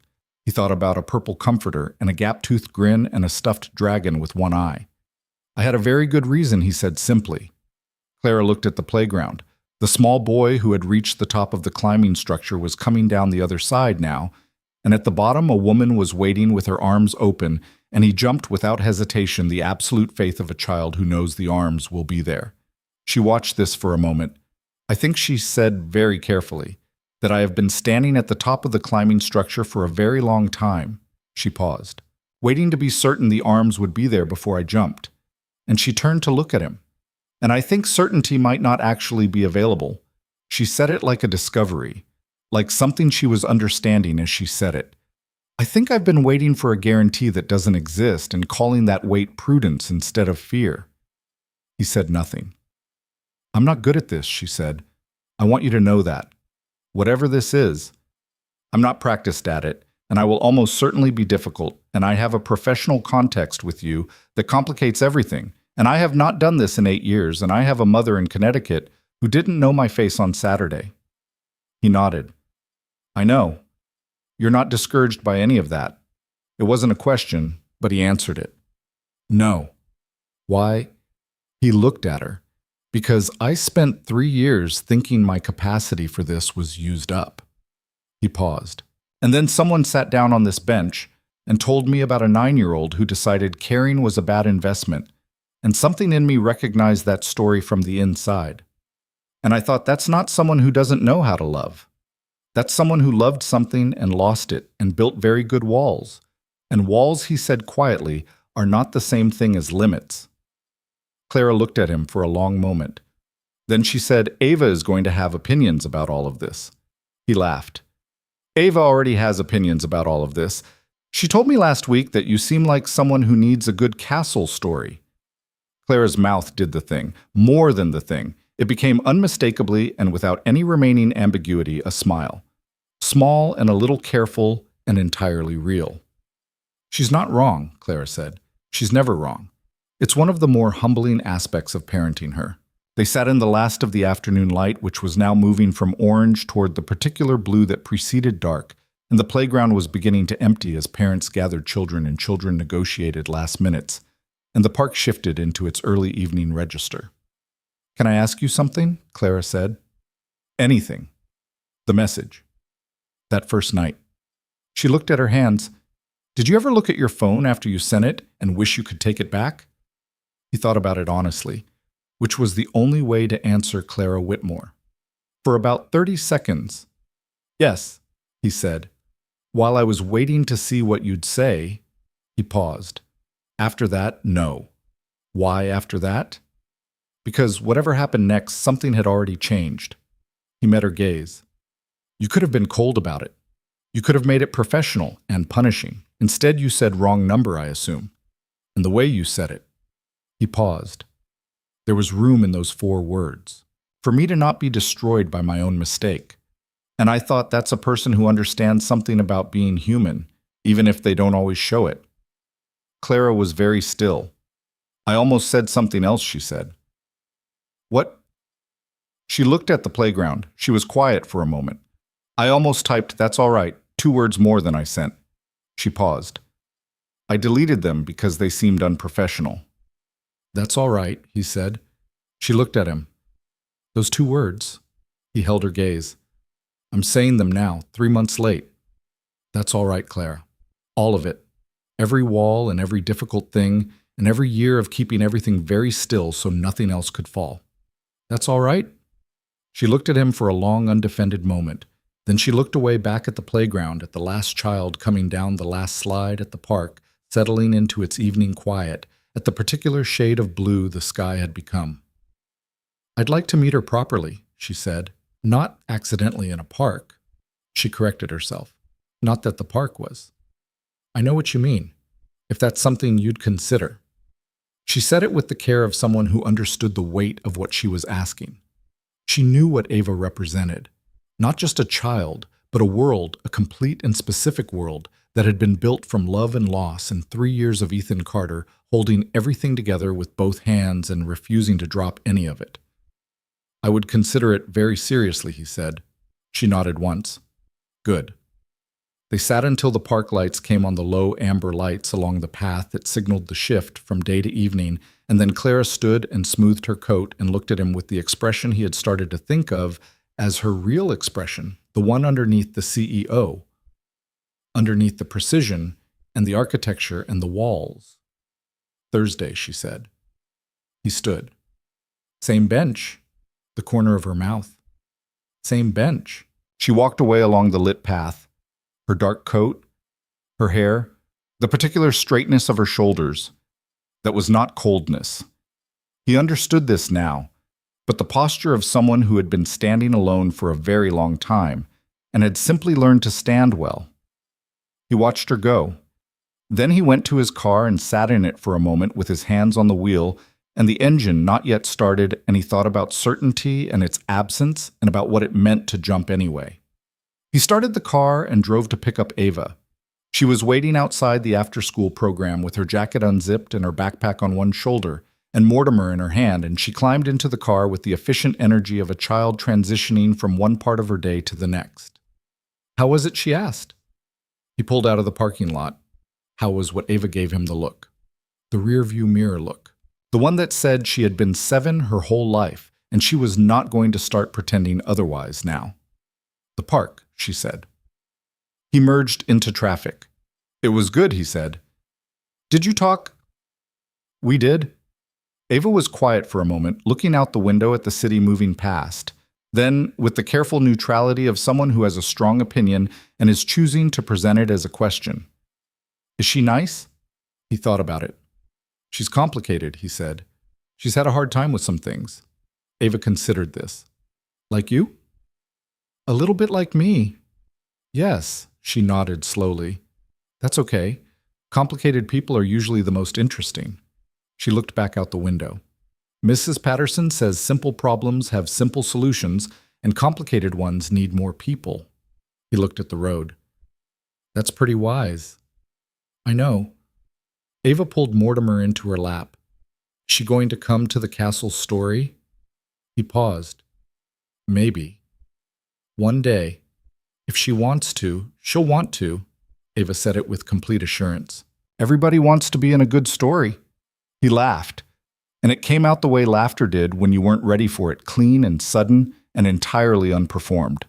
They got home and Ethan made pasta because it was Thursday, and Thursday was pasta, and Ava set the table with the focused precision she brought to tasks. She had decided mattered, placemats, aligned forks on the left, the sunflower glass in the center, even though the sunflowers were gone now and it was just a glass. Why do you still put the glass there, he asked. Because it's where it goes, Ava said simply. Just because something isn't in it doesn't mean it lost its place. He stood at the stove and looked at the empty glass in the center of the table and did not say anything for a moment. You're really something, you know, that he said. I know, she confirmed without pride, just acknowledgement. She picked up her fork. Can we have the pasta now? They ate, and she talked about the new chapter of the castle story.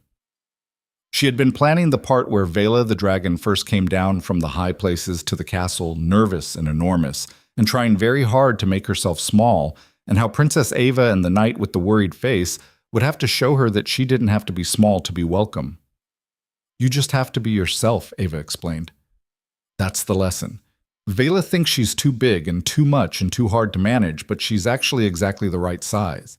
She just hasn't been somewhere that proved it to her yet. Ethan set his fork down.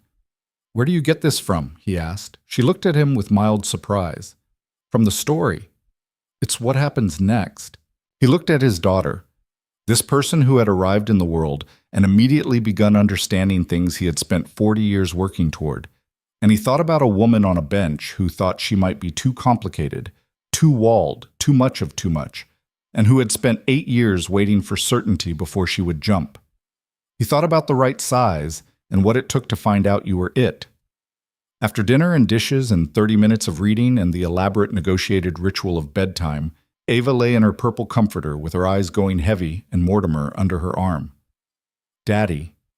Yeah, if Vela comes to the castle, she said, her voice already dropping toward sleep. We have to make sure she knows she can stay. Not just visit, stay. We'll make sure, he said. Promise? Promise." She was quiet. Her breathing slowed. He stayed a minute longer in the dim room the way he always did, long enough to be certain, and then he stood and moved to the door. "Daddy." He stopped. The woman at the park. Ava's voice was barely above a whisper, the specific register of someone more asleep than awake, and saying the thing they would say if the guards were all the way down.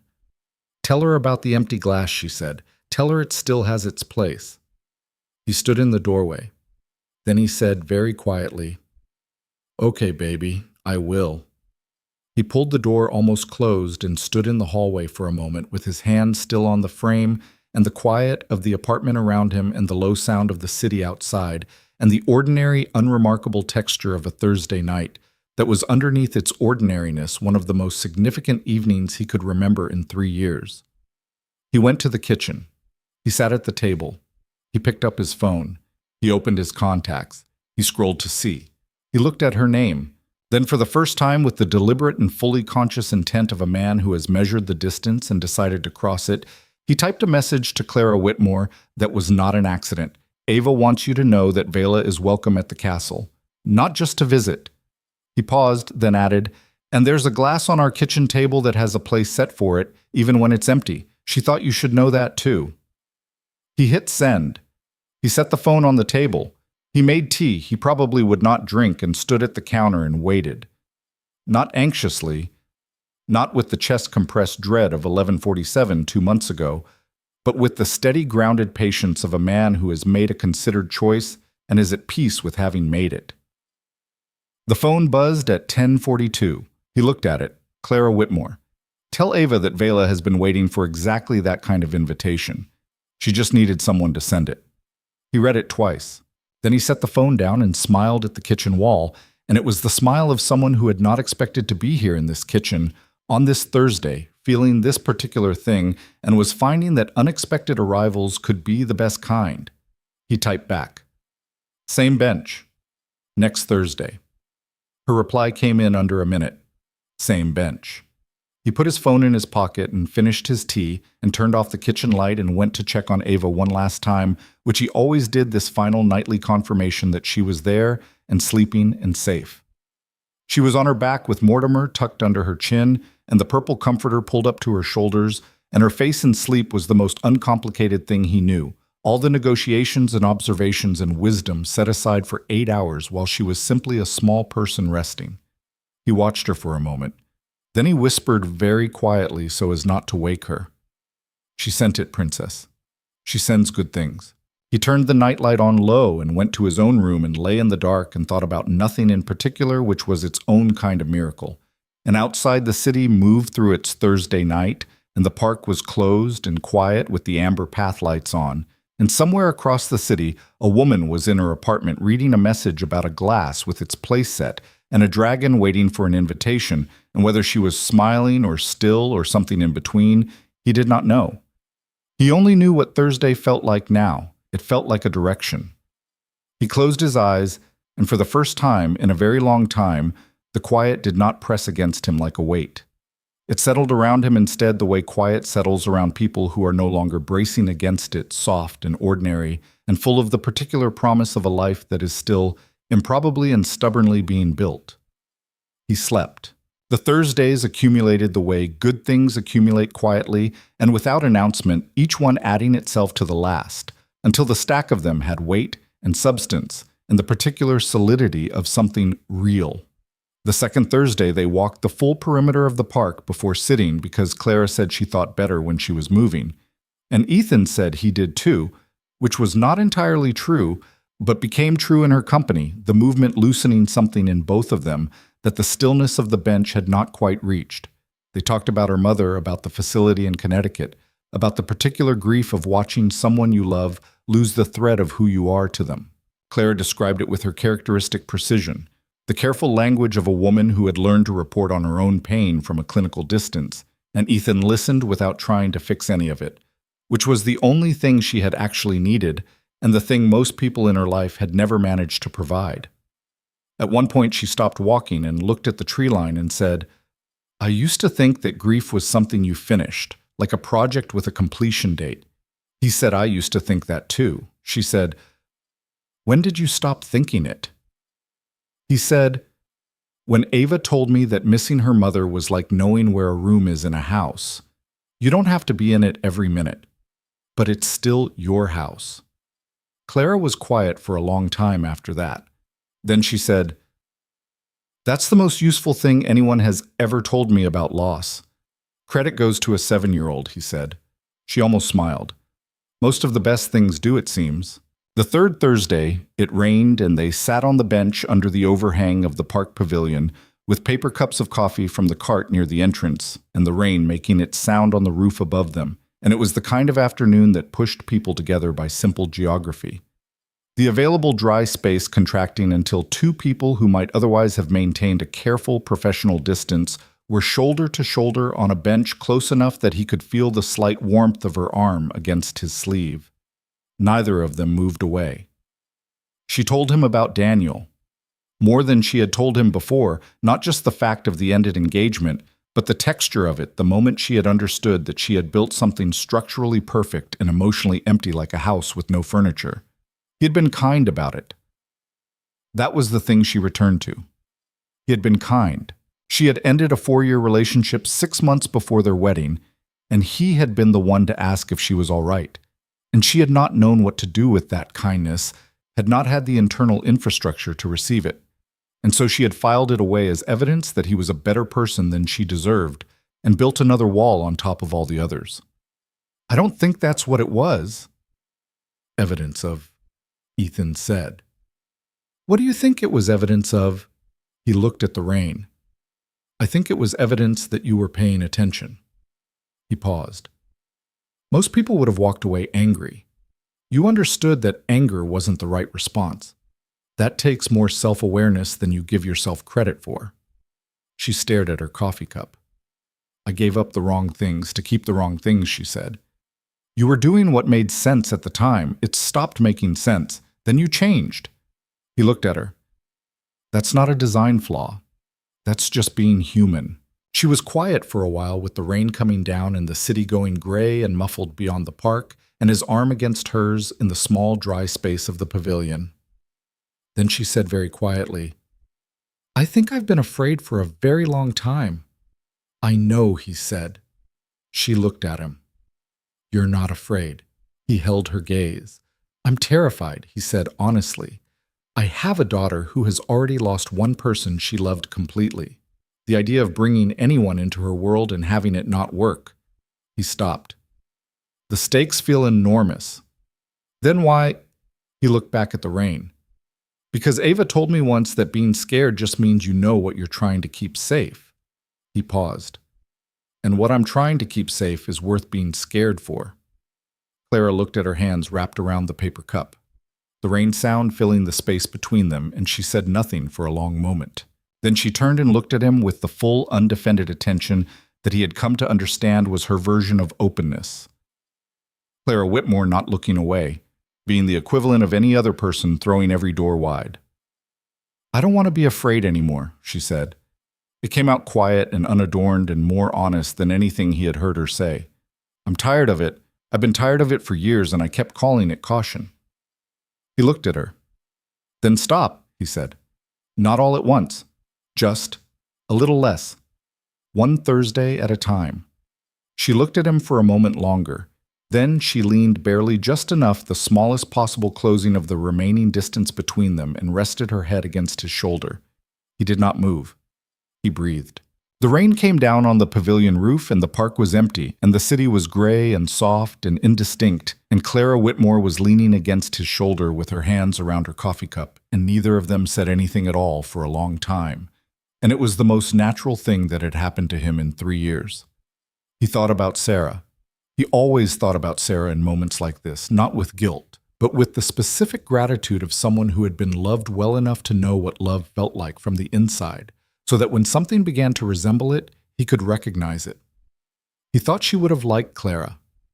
The precision, the walls, the careful intelligence, and underneath all of it, that unexpected gentleness that surfaced in small moments and retreated quickly, like a light you caught from the corner of your eye. Sarah had always been drawn to complicated people. She would have sat across from Clara at a kitchen table and asked her 3 questions that went straight to the center of things, and then said, "I knew it. I knew there was something extraordinary in there." The rain slowed. They finished their coffee. Walking back to the park entrance, Clara said, "I think I'd like to meet Ava. Properly. When you think the time is right." He thought about Ava, who had been asking approximately every 4 days whether Vela was coming to the castle soon, with the patient but persistent energy of a child who has decided something should happen and is simply waiting for the adults to catch up. "I think the time might already be right," he said. Clara looked at him. "She's been waiting for you," he said.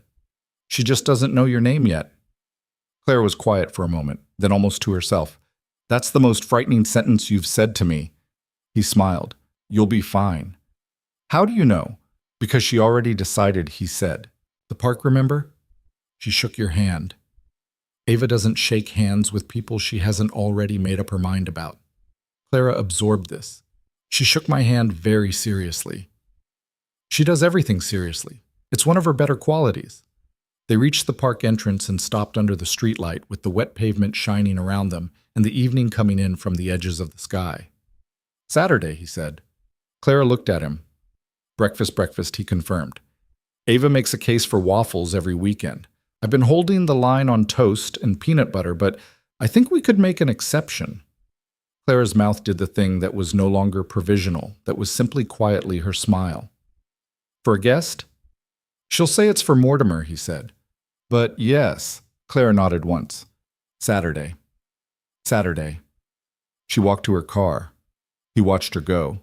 The streetlight caught the wet pavement and the bare trees and the city in its ordinary Friday Eve motion, and he stood on the sidewalk with his hands in his coat pockets and felt beneath all the complexity and the caution and the careful management of expectation something that was simply joy. Not the dramatic kind. The quiet, domestic, almost unrecognizable kind that arrives when you are not watching and makes itself at home without asking permission. He drove to Ava.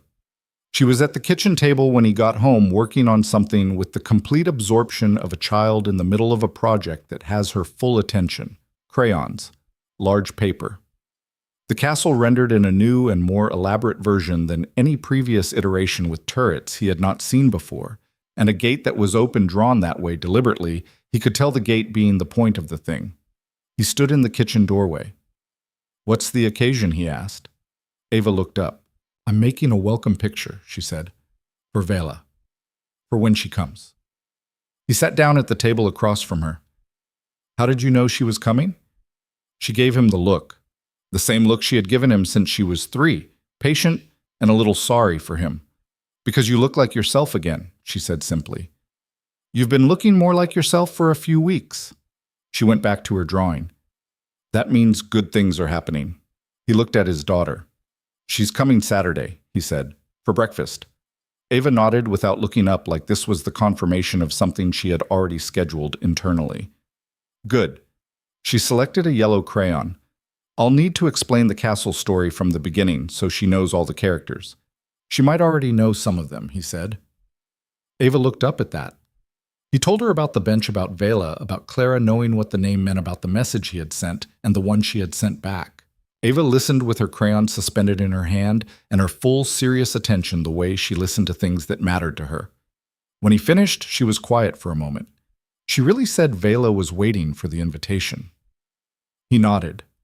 Ava looked at the drawing. Then she picked up the yellow crayon and added something to the picture. A small shape near the gate wing spread, catching the sun. "She's been waiting a long time," Ava said. "We should make sure she knows the castle is warm." He looked at the drawing. "It is," he said. "I know." Ava signed her name in the corner with the decisive permanence she applied to finished work. "That's why I drew the gate open." Saturday morning arrived with the particular quality of mornings that are going to matter: clear and cold and very still, the sky a pale blue that deepened toward the edges. Ava was up before the alarm, which only happened on Christmas, and on days she had decided were important. And she was dressed, and her hair was done inexpertly, but with evident effort, and she had set the table with a care that had never been applied to an ordinary breakfast. 4 placemats instead of 2. The sunflower glass back in the center, now holding a single branch she had found in the yard with 2 remaining leaves on it. 4 placemats, he said. Ava arranged a fork. 1 for you, 1 for me, 1 for Clara, and 1 for Mortimer. Mortimer doesn't eat. He's a guest. Ava smoothed the placemat. Guests get a place. He looked at the 4 placemats and the branch in the glass and felt something turn over quietly in his chest. The waffle batter was Ava's production supervised but largely executed by her with the focused confidence of someone who has watched a thing done enough times to believe she can do it herself, which she mostly could. The batter lumpy in the specific way that Ava's waffles were always lumpy and which had always tasted, he privately believed, better than perfect waffles would have. Clara knocked at 9:15 exactly. Of course she did. Ava ran to the door before Ethan could move and opened it with the decisive pull of a child to whom doors presented no psychological obstacle whatsoever, and stood looking up at Clara with Mortimer under her arm and her hair slightly undone from her morning efforts and the expression of someone confirming a long-held hypothesis. Clara stood in the doorway in a dark coat with a small bag over her shoulder and looked down at Ava with an expression that Ethan, watching from the kitchen entrance, had never seen on her face before. Not the CEO expression, not the park bench expression, something newer than both, something that was finding its shape in real time. Hello, Ava said. I'm Ava, but you know that. She stepped back. Come in. Thank you, Clara said and stepped inside. Ava shut the door behind her with the proprietary satisfaction of a host who has control of her establishment. She looked at the bag. Did you bring something, Manners? Ethan said. It's fine. Clara crouched to Ava's level with the easy physicality of someone who had decided to do a thing completely rather than halfway, and opened the bag and brought out a book. Ava took it and looked at it and went very still. It was a large, beautiful illustrated book. Constellations and their stories, every star system named and mapped, the illustrations rich and detailed and old in their style. The kind of book that was also an object, something you kept. That one, Clara said, pointing to a grouping on the cover. Is Vela? The sails of the ship Argo. It's part of a larger constellation that ancient navigators used to find their way home. Ava looked at the book. Then she looked at Clara. Did you know that when you named her? She asked. Clara held her gaze. I looked it up after. She paused. I wanted to make sure she had the right story. Ava considered this for a moment with the seriousness it deserved. Then she took Clara's hand and said, Come see the castle drawing. I made it for you. And she walked Clara toward the kitchen table with the absolute confidence of a child who has decided that love is simply a matter of deciding to include someone and that the deciding is the whole of it. Ethan stood in the kitchen entrance and watched Clara allow herself to be led by a 7-year-old and look at a drawing on a kitchen table and hear about every character in a story she had been entering from the edges for months. And he watched Clara's face do something he had not seen it do before in all the Thursdays and all the offices and all the careful conversations. It opened. Fully and without reservation, the way a face opens when it encounters something it has been looking for without knowing it was looking. The waffles happened. They were lumpy and slightly uneven, and Ava ate hers with honey from the farmer's market, and Clara had hers with maple syrup, and the table had 4 placemats and the branch in the glass, and the castle drawing propped against the wall where Ava had placed it because she said the characters should be able to watch breakfast. Clara asked Ava questions, and Ava answered them with the detailed thoroughness she applied to subjects she cared about, which was the castle's story, which was Vela, which was Mortimer and his history, and the loss of his eye, and the ongoing question of whether a new button should be found or whether the single eye was now part of his character. I think the single eye is part of his character, Clara said. Ava pointed at her. That's what I said. She looked at Ethan. That's exactly what I said. It is, he confirmed. Ava looked back at Clara with the expression of someone who has received confirmation of something they suspected. You're particular, she said. Clara looked at her. I am. That's good. Ava picked up Mortimer. It means you know what you think. She held Mortimer toward Clara. He wants to say hello. Clara looked at the battered green dragon with his single button eye and his worn plush and his aura of having been through considerable experience. She took him with both hands and held him with the seriousness the occasion required. Hello, Mortimer, she said. Ava nodded approvingly. He likes you. She took him back and tucked him under her arm. He can always tell. After breakfast, Ava disappeared to her room to get the full map of the castle that she had been working on for 3 weeks because Clara had asked to see it, and Ava did not go halfway on things that had been requested, and Ethan and Clara stood at the kitchen counter with their coffee cups and the ordinary, extraordinary fact of a Saturday morning in his apartment. She's incredible, Clara said. Her voice had a quality he had not heard in it before. Something soft at the edges. She really is. She looks at you like you're the whole world. He looked at his coffee. She's it for me. He said it simply. She always has been. Adding to that, he said, adding to what we have, it's not something I do lightly. Clara looked at him. I know, she said. I need you to know that I'm not asking you to replace anyone. He met her gaze. Sarah is Ava's mother, and she always will be.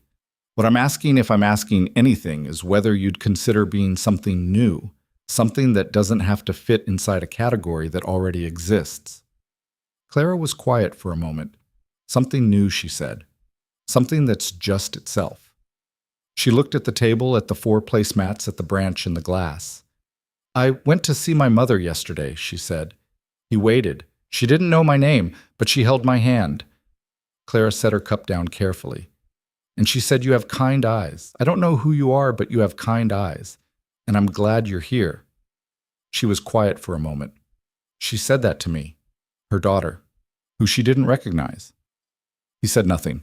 I thought about it the whole drive home, Clara said, whether it was painful or whether it was something else. She paused. I decided it was a gift, that she could still see something true about me even when she couldn't see me, that the kindness was still there even when everything else was confused. She looked at him. I'd forgotten I was capable of that. You're not the person you built the walls to protect against, he said gently. You never were. She met his eyes. I know that, she said. Now. She held his gaze.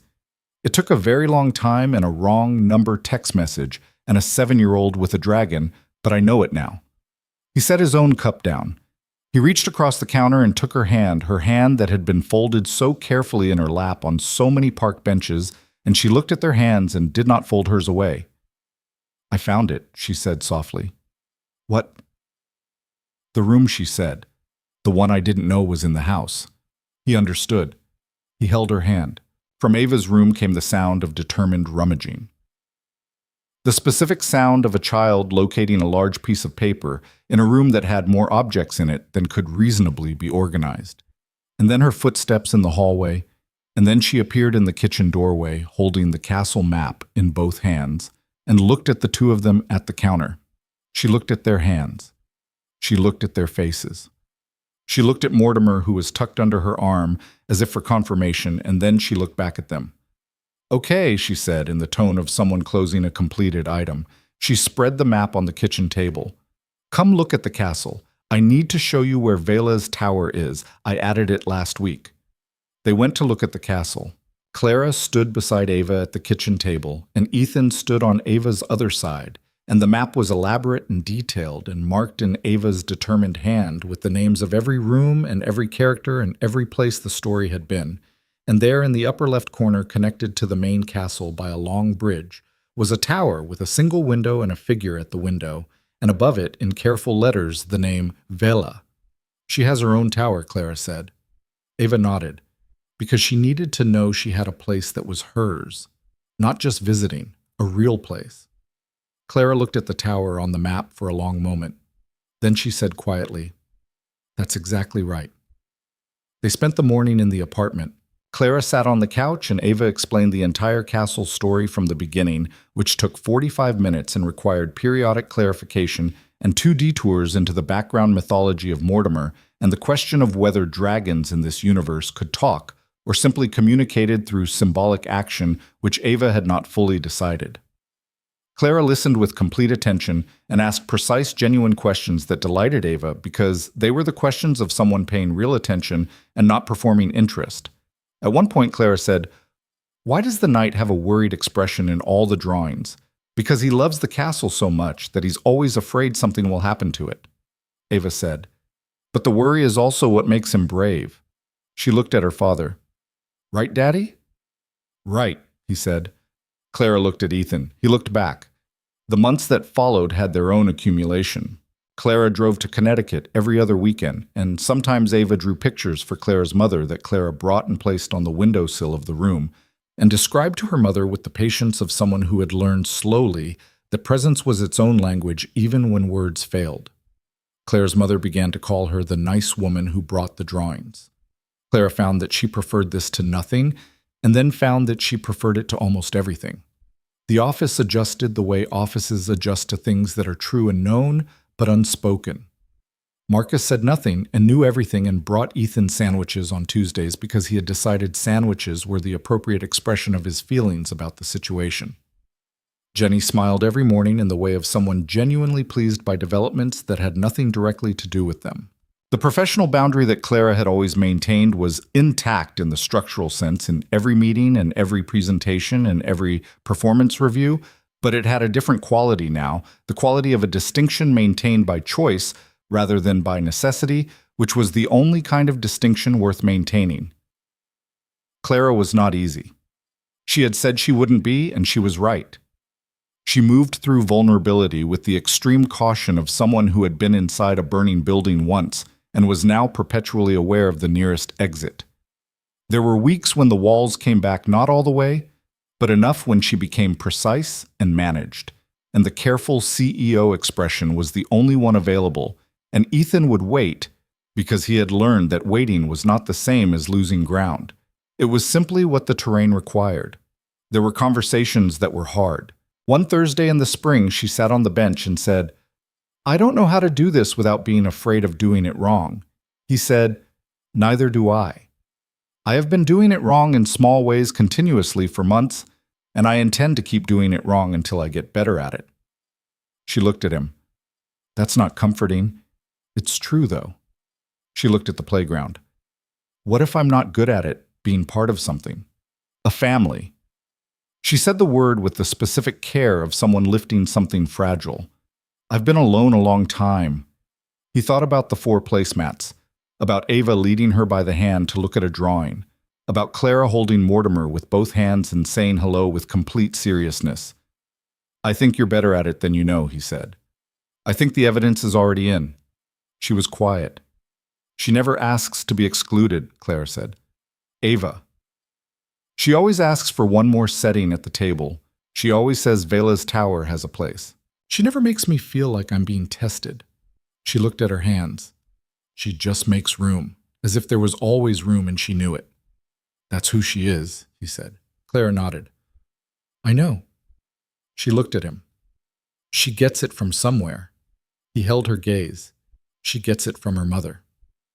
Clara accepted this with the grace she had learned to bring to the mentions of Sarah, which were not infrequent in a life shared with Ava because Sarah was present in the apartment, in the journals, in the closet, in the way Ava held her head, and the words she used, and the quality of her love. Clara had not tried to navigate around this. She had walked toward it instead with the determined, slightly terrified courage of someone who has decided that the only way through a difficult thing is through. She had once asked Ethan if he felt Sarah's absence more now. He had thought about it. "More," he said, "and differently. More because I have something to be here for that I want to tell her about. Differently because it's not only loss anymore, it's also gratitude." She had held that. Then she had said, "I hope wherever she is, she knows she did an extraordinary job." He had not trusted his voice for a moment. "She knows," he said. Ava tells her. The question came on a Tuesday evening in autumn, a year and 2 months after the wrong number message that had started all of it. It came from the direction no one expected, which was the only direction Ava ever operated from. They were at the kitchen table after dinner, the 3 of them, which had become the ordinary configuration of an ordinary evening homework and conversation, and the particular domestic ease of people who had learned the rhythms of each other's company. Ava was working on a school project about families, which required her to draw her family and write 3 sentences about what made them special. She drew for a long time. Then she sat up and looked at the drawing. "Is this right?" she asked. She turned the paper. She had drawn 3 people, a tall figure on the left with brown hair and a slightly worried expression that she had labeled Daddy. A figure on the right with dark hair who was Clara labeled Clara, and between them, smaller but at the exact center herself, Princess Ava, holding the hands of both. Ethan looked at the drawing. He looked at Clara. Clara was looking at the drawing with the expression she wore when something had moved through her defenses before she had time to manage it. "Is that right?" Ava said again. "Is that what we are?" The kitchen was quiet. Clara reached across the table and put her hand over Ava's. "That's exactly right," she said. Ava examined the drawing with the critical eye of an artist reviewing her own work. "I'm going to write that family is people who show up," she said. "That's our special thing. We show up." She picked up her pencil and wrote it in the deliberate, careful letters of a child who understands that some sentences deserve to be taken seriously. Ethan looked at Clara. Clara looked at him. The kitchen was exactly as it always was. The branch long gone from the sunflower glass, replaced now with actual flowers that Clara brought on Saturdays, a habit she had developed without announcing it and continued without it ever being discussed because it did not need to be discussed. Ava's drawings on the refrigerator. Sarah's photograph on the shelf in the living room where it had always been, where it would always be. The castle map on the wall by the window. 4 placemats on the table. Ethan reached over and put his hand over Clara's. Their hands. Ava's small one underneath. The 3 of them at a kitchen table in the ordinary light of an autumn evening. "They show up," Ava said, writing carefully. "Even when it's hard. Even when they're scared." She put the pencil down and looked at what she had written. "That's a good sentence," she declared. "It is," Clara said. "It's true," Ethan said. Ava picked up her drawing and looked at it one more time with the satisfaction of a creator who has gotten the thing right. Then she looked at both of them. "Mom would like this," she said. She said it simply without grief in the way she had learned to say it as a fact that was also a blessing rather than only a loss. "She would like that we show up." "Yeah, baby," Ethan said. "She would." Ava nodded, satisfied. She put the drawing in her folder. "Can we do the castle story?" she said. We left Vela in the middle of the bridge. They went to the couch, the 3 of them, Ava in the middle, the way she had drawn it, because she always arranged herself as the center that held things together. Mortimer was retrieved from his resting place on the bookshelf. The castle story continued from where they had left it. Vela on the bridge, standing between where she had come from and where she was going, wings folded, looking at the open gate. "What does she do?" Clara asked. Ava thought about it with her eyes closed in the way she thought about the things that mattered. "She walks forward," she said. "Not because she isn't scared." She looked up at both of them. "Because the gate is open. And someone drew it that way on purpose." Clara's arm around Ava tightened slightly. Ethan looked at the 2 of them in the lamplight of the living room. His daughter who had always known more than she should have, and the woman who had learned to let herself be known, and he thought about the message that had started all of it. 3 words sent to the wrong person on a Tuesday night that had cracked a door in both of them and let in something neither of them had been expecting or had known how to name. He did not believe in accidents anymore. He believed in the particular mercy of wrong numbers, of open gates, of daughters who draw the right picture on the first try, of women who come back to the same bench Thursday after Thursday until the distance closes, of glasses on kitchen tables that hold their place even when they're empty. He believed in showing up. He put his arm around Ava and reached his other hand to Clara, and she took it without hesitation, which was the whole miracle of it, that the hesitation was gone, that the hand was simply there when he reached for it. The castle story continued. Vela walked through the gate. The gate stayed open behind her, and in the story that Ava told, and in the apartment where they told it, and in the life that had been broken and rebuilt, and broken again and rebuilt more carefully the second time, everyone who belonged there was inside. And the walls, all the walls, were still standing, but none of the doors were locked. And through every window the light was on.